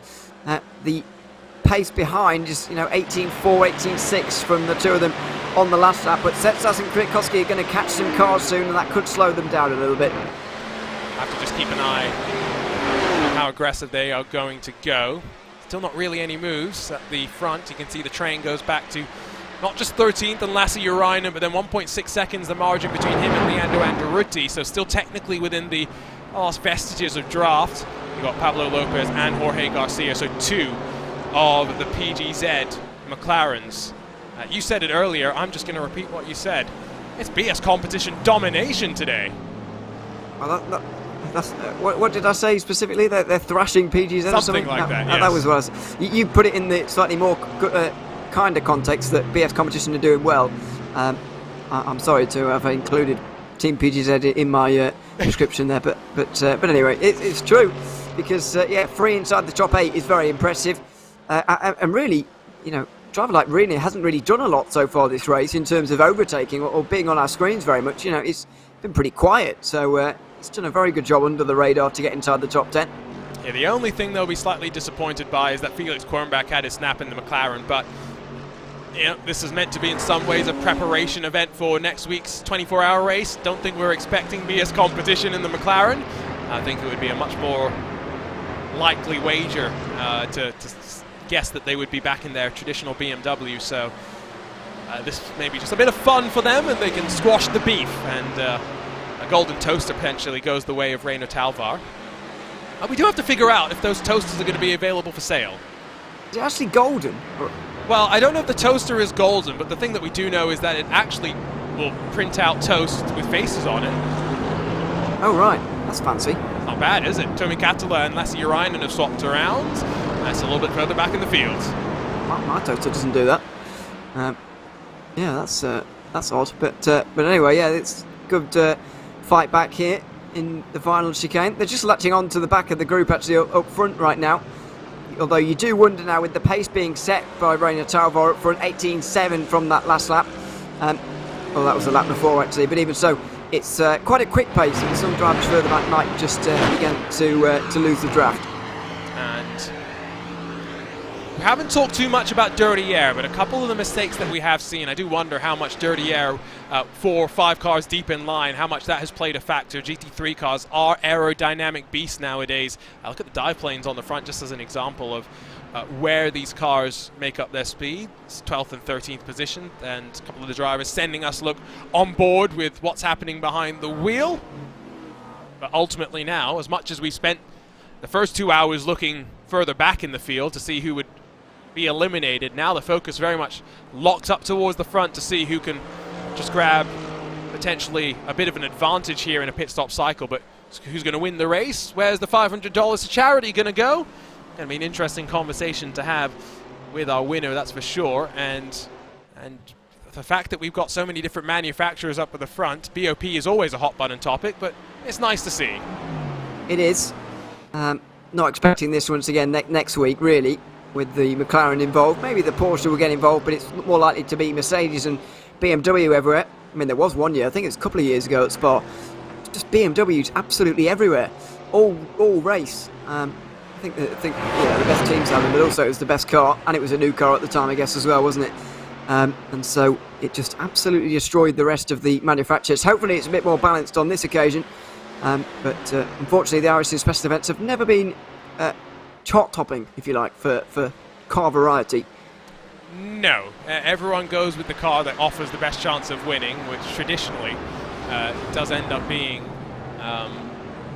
one particular car. It's gotten a little better given that we've got the involvement of the likes of Mercedes, BMW, of course, with the teams. Redline and BS Competition, the two most notable BMW affiliated crews nowadays, whereas of course Mercedes, not just with Williams and Urano, but have added the Apex Racing team and the Stormforce affiliation to their lineups as well. So going to be fun to see how it all goes down. Down the hill, up through Radion we go, because it is Eau Rouge down at the bottom and Radion up at the top. As we all know. Do we all know? Or should do. Yeah, should all know. Well, if I do, then people must do. I'm going to assume. But yeah, pace is still pretty good. 18.8 from the last lap from Talvar. Further behind, though, Setzers and Kwiatkowski did 18.2s on that last lap, although they are finding themselves in traffic. Daniel Ferguson now just in front of Sindre Setzers. Yeah, there's the number 32, the Was Cooking Racing Adventure car. We've been hearing from the crew chief, Mike Spangler. Going to see Setzers just dive to the inside. Ferguson knows that he's a pit stop away and doesn't necessarily need to be in a fight with this particular phase of the race. Next up, a 2-second margin to a Porsche and then a 6-second gaggle before Sindre Setzers will have recaptured the leading train. It ultimately is coming down to the gamble of whether these drivers at the front are able to save enough fuel to avoid a pit stop, because otherwise Sindre Setzers, Jakub Kwiatkowski and even Brad Newman find themselves in great spots. Yeah, if they do have to pit these guys at the front, then surely they'll win, but you'd think they'll given the fact that they've let this happen up front, you'd think that, you know, if they would have had to pit, they would have covered them off by now, you would have thought. But just don't know at this stage. Given how much they were fuel saving earlier on, I really thought they were going to pit, but now they've picked the pace up again. It's either they are going to have to come in and they've just accepted that, or they have saved enough fuel now and they're also not going to come in as a result, obviously, because they've got enough fuel remaining. But still more than half an hour left, a very long way to go, if indeed it is all, you know, if they're fine on fuel, then fair enough, but I'm not convinced based on what I saw earlier. I think we're looking at potentially another 16 laps to run here. At the line, less than 32 minutes to go. Still 7/10 the buffer at the very front of the field.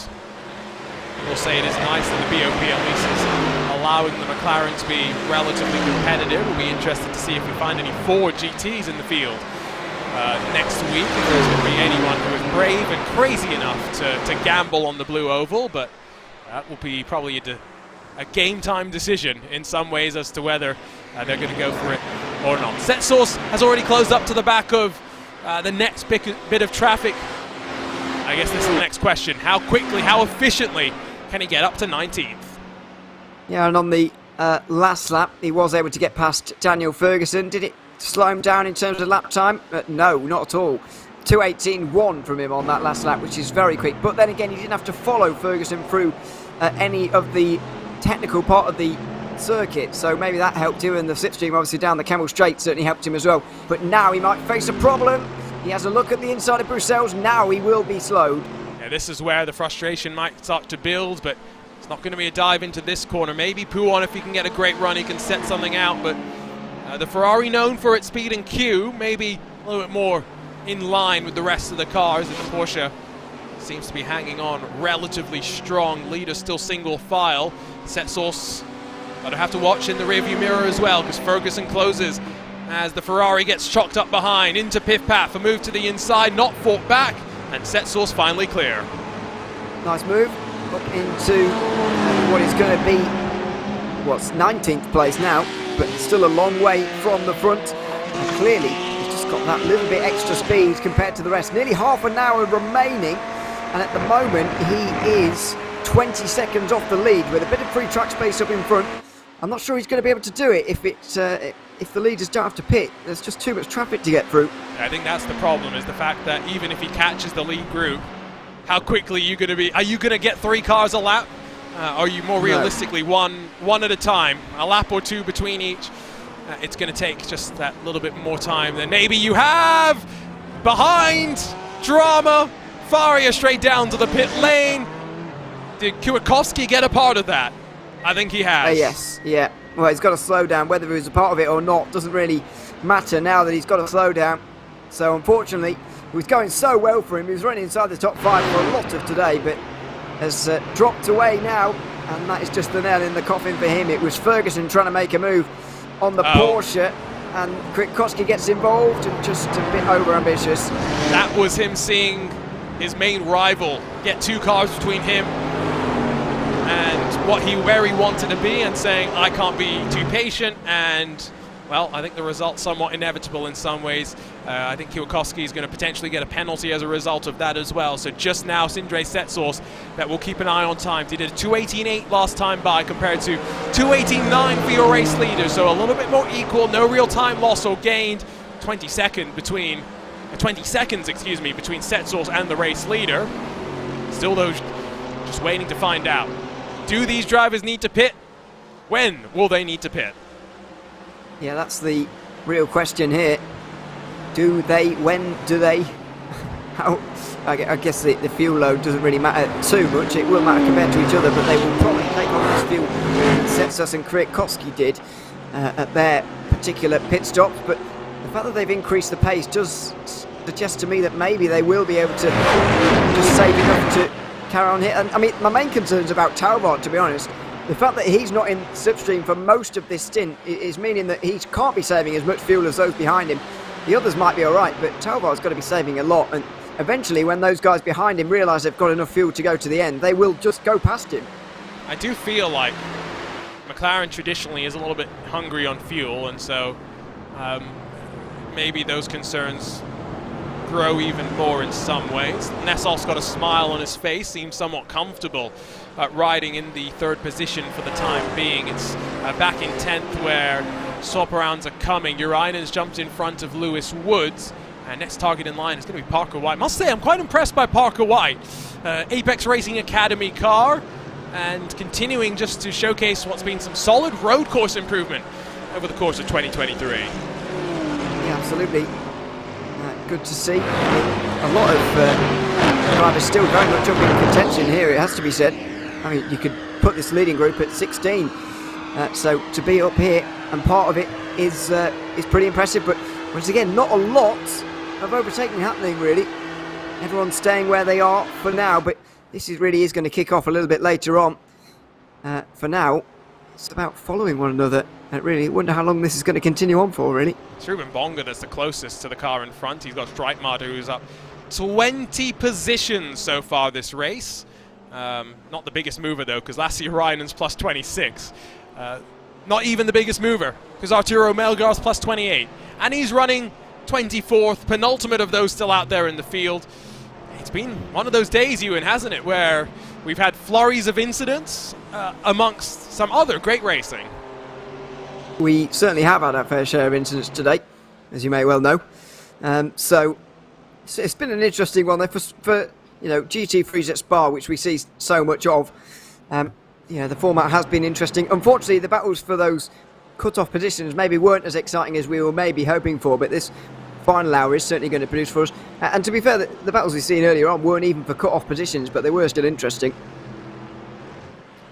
I think the one thing that maybe we need to look at is how we incentivize them to fight at the front, right? Because ultimately, if we're keeping the top 40, you don't need to fight inside the top 10. So maybe that's the thing that next time we can try and look into tweaking for the format. But overall, it's been a lot of fun, and that's what we try and do in these VCO events. We try and have some fun. We open it up to the community, and we also squash beef, it turns out. PGZ and BS competition, rather one-sided match, at least for the time being. Lasse Reinen, the next to get in front of Parker White. Well, like we've started some as well. Maybe the next one will be between two different teams. But maybe between us. Maybe we have to go out there on track. Oh dear. Well, that wouldn't be. We wouldn't be able to. It wouldn't be much competition against these guys, would it? I would have been lapped at least twice by now if I was involved. I would have made it for. Well, yeah, I'd probably be in the pit lane, damaged and getting repairs. I would say against anyone, especially these guys. But yeah, it certainly created a fair amount of beef. I mean, if I was to change one thing, it would be to maybe shorten the segments, but also eliminate less drivers in each segment. So maybe do 10 at a time, every half an hour or something. See, the problem with that is I don't think we want the safety car interventions every 30 minutes. So maybe if we have a way to do that without stopping the race, I think I'm all for that. I've done a race where I've had to disqualify the last person on that lap, on every single lap, while commentating. My brain got quite scrambled, but it was a lot of fun. Maybe we do something per lap as well. I mean, just ideas. That's what ultimately it will come down to. Pace has picked up. We're down into the 217s once again. And last time by, in fact, Reiner Talvar would have punched in one of the fastest laps of the race, except he went off the track. But we're still in that situation where we don't know whether they're pushing on now because they've saved all they can and they've accepted they're going to come in, or has Talvar saved enough to go to the very ends now? I'm really not sure at this stage, but whatever he's doing, he's certainly quicker than Thompson, and he's absolutely putting time into him. Nessov, Streitmacher and Bonga have realised that, and they're putting a load of pressure on the red line driver, but before they know it, Talvar could be away. Who does have the fastest lap in this race? Sam Koiter with a 2:17.448. It's going to be a tough one to match, but with the conditions cooling off, would not be surprised if potentially we get there. Going to get past 7 p.m., going to get down below maybe 25 degrees Celsius. That's Alexei Nessov that's finally got in front of Josh Thompson, and maybe the floodgates have opened. Ruben Bonga and Streitmacher through the final corner go door to door. Bonga pushed off the track, and if we are good on fuel from now, it's going to be an all-out brawl. It certainly is, but is Talvar going to even be involved here for the win? It certainly seems that the pace has picked up because you can see the gap strung out behind. Yeah, it's 6 seconds all the way back to 9th all of a sudden, and the battles have really started to happen now in the final 20 minutes, but it might not be for the lead. BS competition at the moment have not only the winning driver, obviously they've got ahead of PGZ as we've said, but they've got the leading driver right now, and not looking back from that either. You would not expect Reiner Talvar to have made a jump if he did not think he was necessarily in a great spot to be able to pull away. And so with now 22 odd minutes to go, how much fuel is left in the tank? That's the question. Not out of drafting range for Talvar. His attempted breakaway did not play out maybe the way that he was expecting, but behind, the numbers have started to thin, especially because they're getting checked up behind Lucas Perez in that Mercedes sitting in 9th. It's 7 cars stacked up behind. I could hear him saving from the off-board cameras there, so he must be saving fuel still. And Thompson is as well. They're both in Mercedes. I wonder whether it is a bit of a Mercedes problem that they can't quite be as efficient on fuel as some of those around, and you can hear it there and towards Pouon. They're still on the absolute limit in the Mercedes. Maybe he needs another 5-10 minutes of saving before they feel a little bit more confident. That's going to mean that the likes of Urainen, maybe Parker White, going to try and find a way on through. Parker White maybe has been a bit more calm because he's been saving the fuel. Urainen will get to the front of the train, and now 3 seconds the margin to try and close to those in front. Out of the curve, Paul Frere they come, dancing up towards Blanchimont they'll go. Talvar has been railed on, has been closed on once again. However, Alexei Nesov has been so calm, so patient. Has he just been waiting for this opportunity to unleash the BMW? And yeah, he's done a really good job, Nesov, to connect the two groups. Talvar's oh my word! Well, we thought it was over. Maybe he tried to break the slipstream there in an attempt to fuel save on his own, but he's massively lifting off in towards the final chicane. And all of a sudden, the top 5 or 6 are absolutely together. Yes, we're struggling to get our words out. It's been such a crazy Golden Toast Grand Prix. There's the send to the inside from Ruben Bonga. Forces, barges Josh Thompson out of the way. And now it's BS1 and 3. If we really do need to save just that little bit more fuel, having teammates to work with might be paramount. It might well be. For fuel and for racecraft as well. Thompson really didn't want that to happen. Gabriel Straightmatter will try and go through as well here as a result in the BMW, but it's going to be a huge fight for third now. Bonga doesn't know whether to defend or not. He needs to make sure he's not reactionary. That certainly was. He's on the grass, is Thompson. He might still make the move. Thompson not even concerned. It's Thompson mowing services that head out to Spa and grab third away from Ruben Bonga. But the tempo has definitely been brought up, and more importantly, tempers may be starting to flare. Maybe. That's not the first time today we've seen Ruben Bonga defend in a reactionary way. Not good really, but Thompson didn't seem to care, in all honesty. He just went on the grass and made the move anyway, so maybe not a lot will be said about that, but as I say, it's not the first time Bonga's done it. It's also not the first time that Jorge Garcia's been involved in an issue. Grab a look at up through a Rouge for him. Just getting a little bit spooked on the outside, and I think for a second time this race, Garcia spins at the top of the hill, but doesn't hit a wall. I thought it was him earlier on who did this. On lap 1.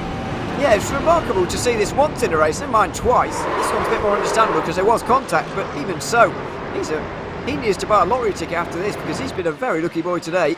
You're right, there was contact. We saw the way that the hands reacted to a bit of a shove right as they got to the compression of Eau Rouge and started to climb their way up. So, we're going to have 18 minutes, less than 8. Is it 8 or 9? That's the question. Well, I think it's going to be 8. We're, I'm pretty confident, actually. It will be 8 laps remaining in this one. So, do they have 8 laps of fuel on board here with 17.5 minutes to go? That's the key. I'm getting the feeling that maybe they do, but maybe there's still more fuel saving to be done. I think that if there is a 9th lap, there's no chance, surely.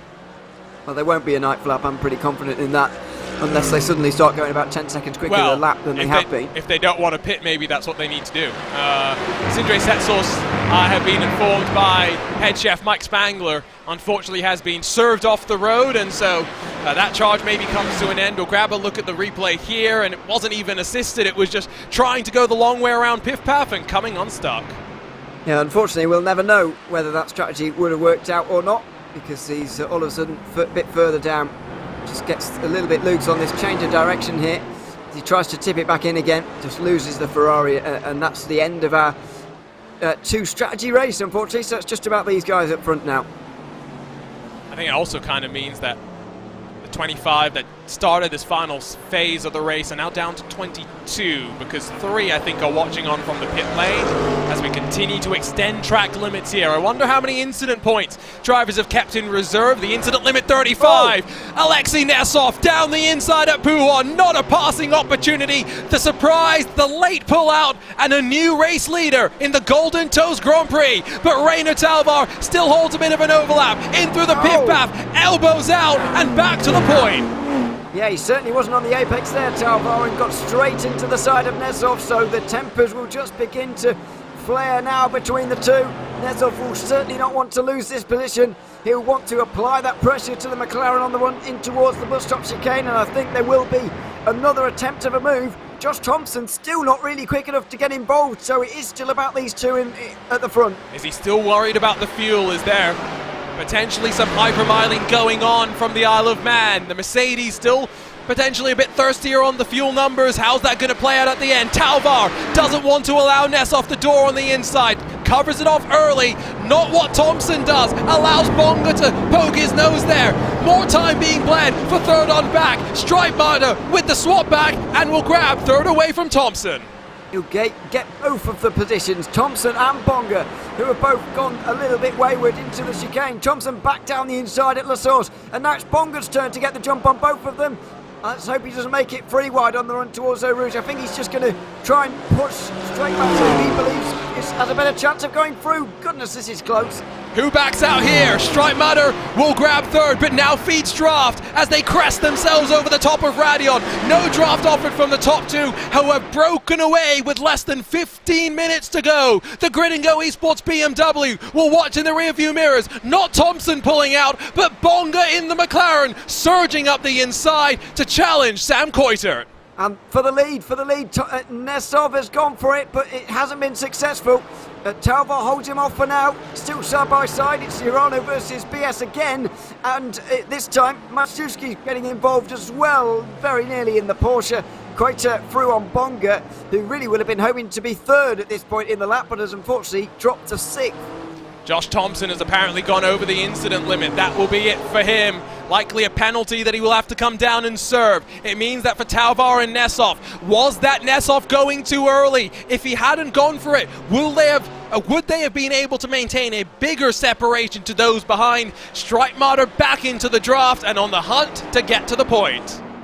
Certainly is, and if these two in the lead, by the way, fight too hard, then he could invite everyone back involved. Does Nesov want that, or does he want to keep it between just the two leaders? They might not have much choice about Streitmacher joining them again, because it looks like the BMW has enough pace to get back on terms anyway, but the others might well get involved with a bit more assistance. Nesov had a go in towards Le Combe on the last lap, but not into the final chicane. Maybe he'll continue to do that over the next couple of laps.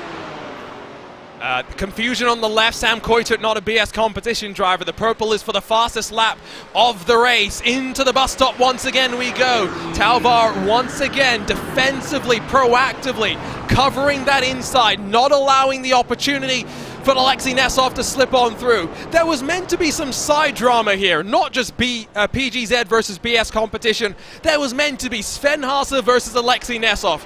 It ended up being Alexei Nesov versus Rainer Talvar. Sven Haasper got tangled up with Max Verstappen. Well, yeah, how many times have we mentioned that today? Yeah, quite a few. But yeah, it's been an interesting one, and now it basically all comes down to this. 6 laps remaining, pretty much. Talvar in front. Can he hang on throughout the rest of the race? Nesov is going to gain a lot now in the slipstream. He's got a good run through Radion, and he should be almost like watching a replay. He's having another go at this move. Is he going to just give the helping shove? No, he's going to pop himself to the inside and have a go for the lead. Side by side once again, and it will allow Streitmacher to close the gap to the top two. Nesov will bully Talvar out wide, and he's got to leave enough room to survive. Talvar drops from the lead for the first time in almost 2 full hours of racing, and Alexei Nesov, who has been cool, calm and collected, hits the point. He does, but how long is he going to hold that on for now? Because Rainer Talvar will not let him go very easily. That was wide from Nesov, a bit of a puff out of the cheeks for Nesov. Clearly wants to win this, clearly wants to put one over on Talvar. Streitmacher as well, who's involved. It's going to be a good fight to the end, but Can that McLaren come back at Nesov now, because he has been leading for so long, and all of a sudden he has that Urano car right in front of him. So Josh Thompson not part of the equation from what we understand after hitting that incident limit. Those behind likely to just drop off, albeit slightly. Thompson expected to head down to the pit lane in the closing stages of this race. So it's BMW, a McLaren and a BMW that get ready to battle at the front. Sam Coyter's not totally out of it, but he's going to need some drafting help to be able to close to his teammate and make it two Urano drivers in a four-way fight potentially at the front. I think we can confirm, though, this time at the line with under 11 minutes to go, 5 laps left to run. We certainly do. I'm glad my maths has worked out all right. 10.5 minutes remaining, and yeah, no cautions flowing between now and the end, of course. It's just about the race to the flag.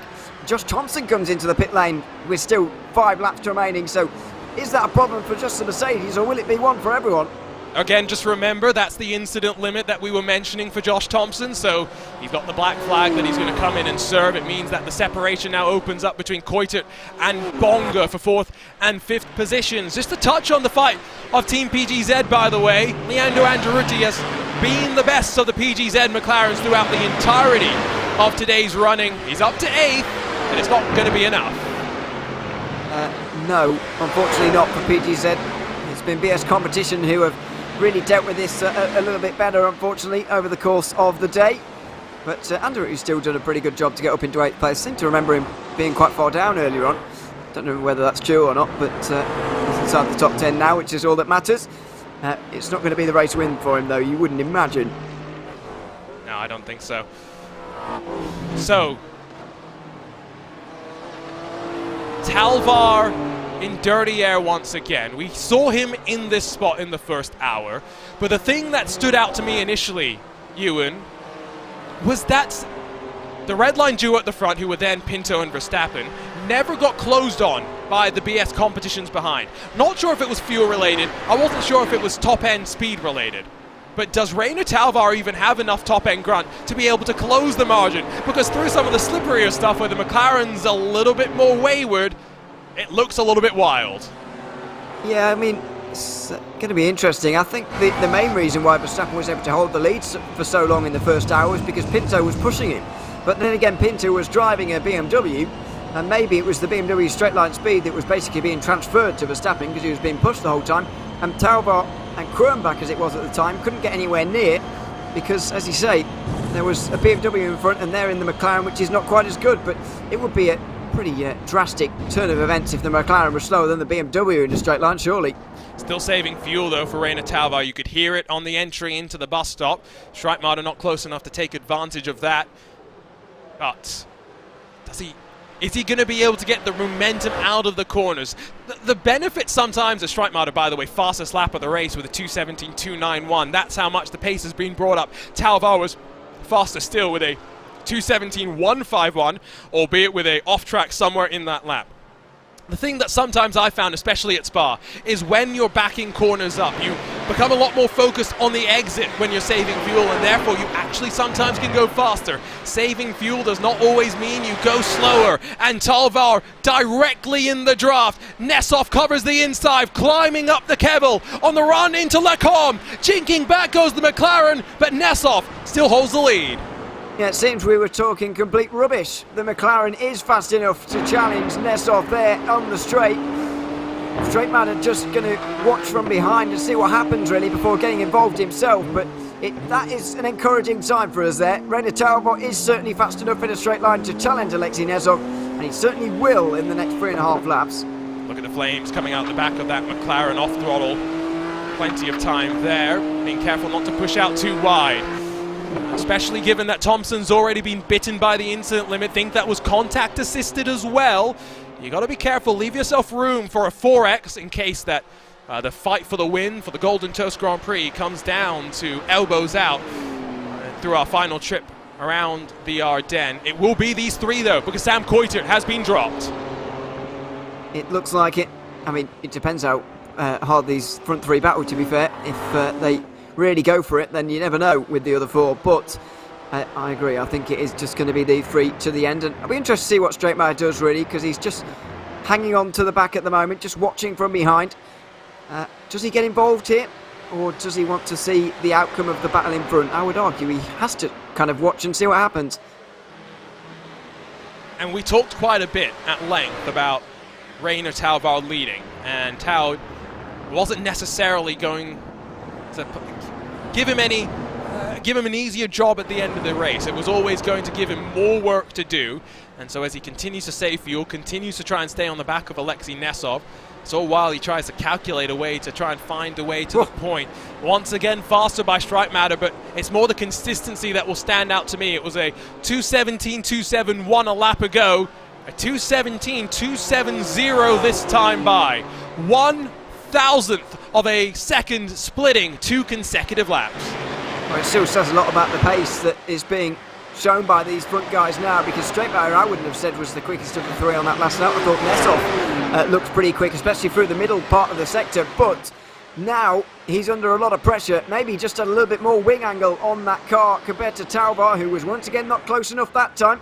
Surely he's not waiting for an attack at the end here, knowing that if he takes the lead on any other than the final lap, then he'll be re-overtaken.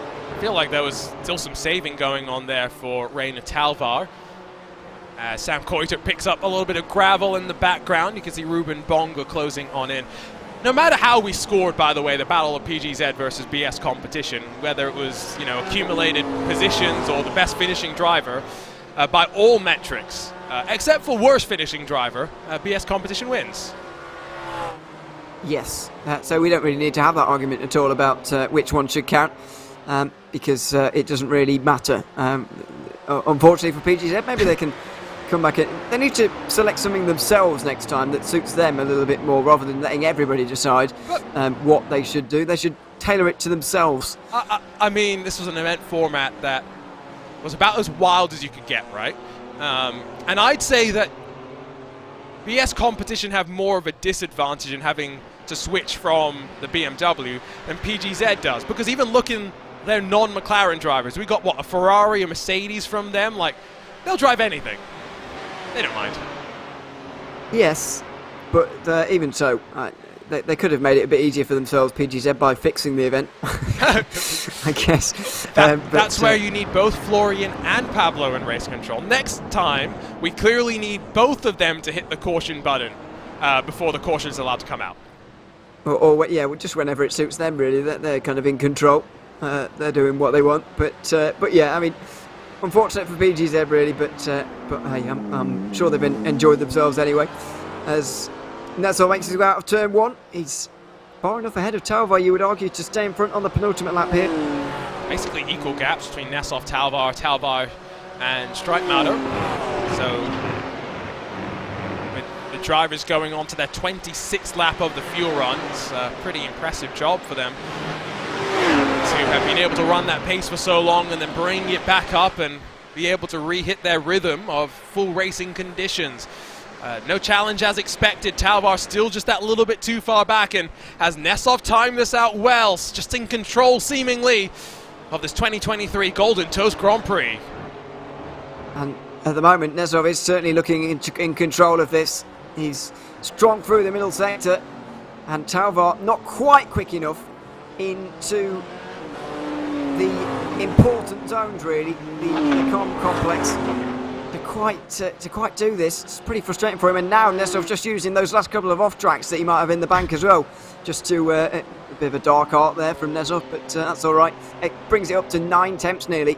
It's one of those things that you do have to, both in the real and virtual worlds, master, is how much can you take limits and go over the limits of the track. And in a lot of real world GT3 racing, you get a certain number of excursions per hour. iRacing off-track system is, of course, a little bit different, but everyone has their own little metric from which they pull from. Let's not forget, for Alexei Nesov, a year in which he has been able to take steps back into the real world, coming off a, I'm sure, incredible experience. Going back to the CrowdStrike 24 Hours of Spa, not just to be there as a sim driver, where he won in the Fanatec Esports GT Pro Series, but then of course to be part of the Mad Panda Motorsports team that made its attempt on Spa. What an incredible journey it's been for him, and will lead us to the white flag. Behind, it's a battle. Talvar and Stripe Matter will duel and open the gap up even further to the race leader, who sees the white flag. Yeah, they're only going to battle for second place now because Netsov has got the gap that he needed, and that battle between them, or the very short battle for second, has really sealed it. Talvar may have been close enough beforehand, but it was doubtful. Now it's especially unlikely, with more than a second between 1 and 2. Straight Matter has kind of sealed the deal there, if you like. But second place in towards the final chicane. It's hard to see Netsov losing it from here. The pace that he's shown in that BMW has just been enough to overhaul Talvar in the McLaren. We've seen a really interesting strategy, though, in this final hour. Some that thought that the big brain call was to come in and pit and try and get out of trouble early. Some that thought trying to save fuel was what they needed to do. Urano leads. Can Urano hold fourth? Ruben Bonga's on the drums, but not finding a way on through just yet. Yeah, I think there's going to be one final go for everybody down to the final chicane, or indeed here, as we've seen with Andaruti and White. Uranen going to get through here as well, you'd imagine, on the inside of Bruxelles. Can't really break as late as he maybe wanted to because of Andaruti in front, but does make it through into 9th place at least. So that'll be one of the fights for 8th. Then there'll be one for 4th, one for 2nd as well, and it will all happen into the final chicane, you'd imagine. And I guess we're going to see the coffin dancers potentially in a BMW in a week's time. Going to be fun little race, the iRacing Spa 24, that is for sure. Hoping that we do see a handful of new teams and new faces join us for a 50 car, top split GT3 only affair. It's out of the final corner that will go. Flame still out the back of Talvar's machine. Does he have enough fuel? Is he going to have to lift off on the run into the final corner? Yeah, I think he will be close enough to have a go here, Straight Matter. He's put him in, a lot closer to Talvar than Talvar has been to Netsov in the last 10-20 minutes, that's for sure. And there will be one final go, but it will all be in vain, and it will all be for second place. It might have to be a send from a bit of a distance back as well, and that's what it is going to be. Stripe Matter deep onto the brakes, and they will duel for second, all as Alexei Netsov winds out of the final corner to win the 2023 Golden Toast Grand Prix, not just by punching in the fastest lap on the very final attempt.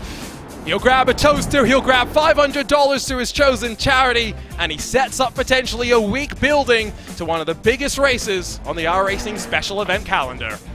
And it was very close for second, with Gabriel Straight Matter in the end getting there only just ahead of Rainer Talvar. Sam Coiter managed to get 4th place as Ruben Bonga lost another place. Back to 6th, Fernando Ruti unfortunately completely dropped off our timing screen in the fight for 8th. He might have been another one to have gotten a disqualification, you would think, on the final lap. We'll have to wait and see as we get ready to grab a look at some results. Just waiting for Arturo Melgar to come to the line. I think the PGZ crew have lined themselves up for a bit of a photo opportunity. You got one of the BS competition machines as well. And while Rainer Talvar does lose out 3rd, yes, coming to the line, it is still for BS competition. A bit of a dominant victory in the beef with Team PGZ. The multi-millionaires flex their resources and come out on top. Let's grab a look at that replay as well of the pass that saw Rainer Talvar just lose out on the run to the line. You can see Stripe Matter got forced out wide, but in the cutback with the maybe lack of fuel that Rainer Talvar had, it was 1/100th of a second that split them. I think Talvar ran out of fuel, as you say, over the line there, because he would have gotten the position anyway. I have to say, gave Straight Matter absolutely no space, almost as Verstappen did, but there's the fuel running out. That was what ended Talvar's second place. So in the end, none of the battling actually mattered because they finished where they would have anyway. Absolutely. We'll grab a look at the results. We'll see if we can chat with any of our winners, and then we will wrap up this inaugural Golden Toast Grand Prix. So Alexei Netsov, the winner, gets the toaster. The most toasted of them all, maybe some would claim, but more importantly, some would say $500 going to a charity of his choice. We'll hopefully get to hear from him where that will go. Stripe Matter, 22 positions gained to be able to get to second in front of Rainer Talvar, with, again, just the 100th of a second splitting the two of them. But for Talvar, enough of a job done for BS competition to win the battle against the favela Team PGZ. Behind them, Sam Coiter 4th, and then Matajewski in 5th with Ruben Bonga and Oskari Rene solidifying a good day for BS competition with Lassie Urainen, Parker White and then Lewis Woods through the top 10. 29 positions gained for Urainen. What a day it was for him.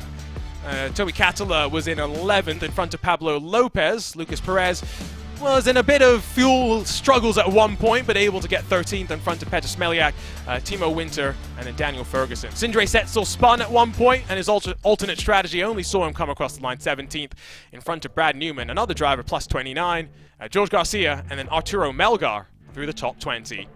5 more drivers saw at least a bit of the final hour of racing. Leandro Andarutti, Josh Thompson, Carman, Bernardo Faria, and then Jakub Kwiatkowski. David Sampson was the first to be eliminated after 2 hours of racing, along with the likes of Diego Pinto, Govan Kini, Anjana Muthan, Tristan Iglesias, and then a whole handful more. Pash Gergis, Nicholas Hyder, Max Verstappen, of course, joining us on very short notice and led until he did not, I think is probably the best way to put that. Sven Haase was involved in the tangle with Verstappen, Rajkovic, Lorenko, Thompson, Sedgwick, and then Ahola and Leminek through your top 40. But of course, we've still got a ways to go. Kornbach, Laubish, Wenzel, Caserta, Librigra, Hingston, Saturnino, Kostecki, Tekula, Ian Gagnon, Renault, and then of course Marlon Ducek and Jimmy Antunes will round out the field of 52 that saw the green flag. Unfortunately, I don't think we're going to get the chance to chat to any of the drivers, so Ewan, some closing thoughts from you in this inaugural Golden Toast Grand Prix. Yeah, very interesting format, I've got to say. Very much enjoyed it over the course of the day. But yeah, in the end, Nestor just had too much speed for everyone else, really. Yeah, got the win, purely deserved as well, of course. It does seem that even if Talvar was leading, he would have run out of fuel on the run towards the line anyway, but even so, he gave it a good go, and in the end, it was a good race. And if you are just joining us as well, and you're wondering what this toaster that we keep talking about is, well, here is a reminder.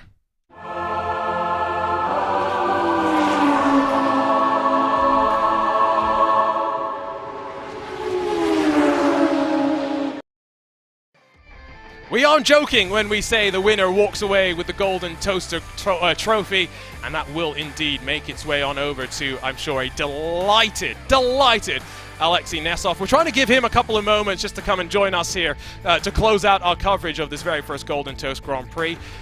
We've talked about some different format changes that we may like to see, but ultimately that's going to be part of the fun. We'll experiment, we'll try something new.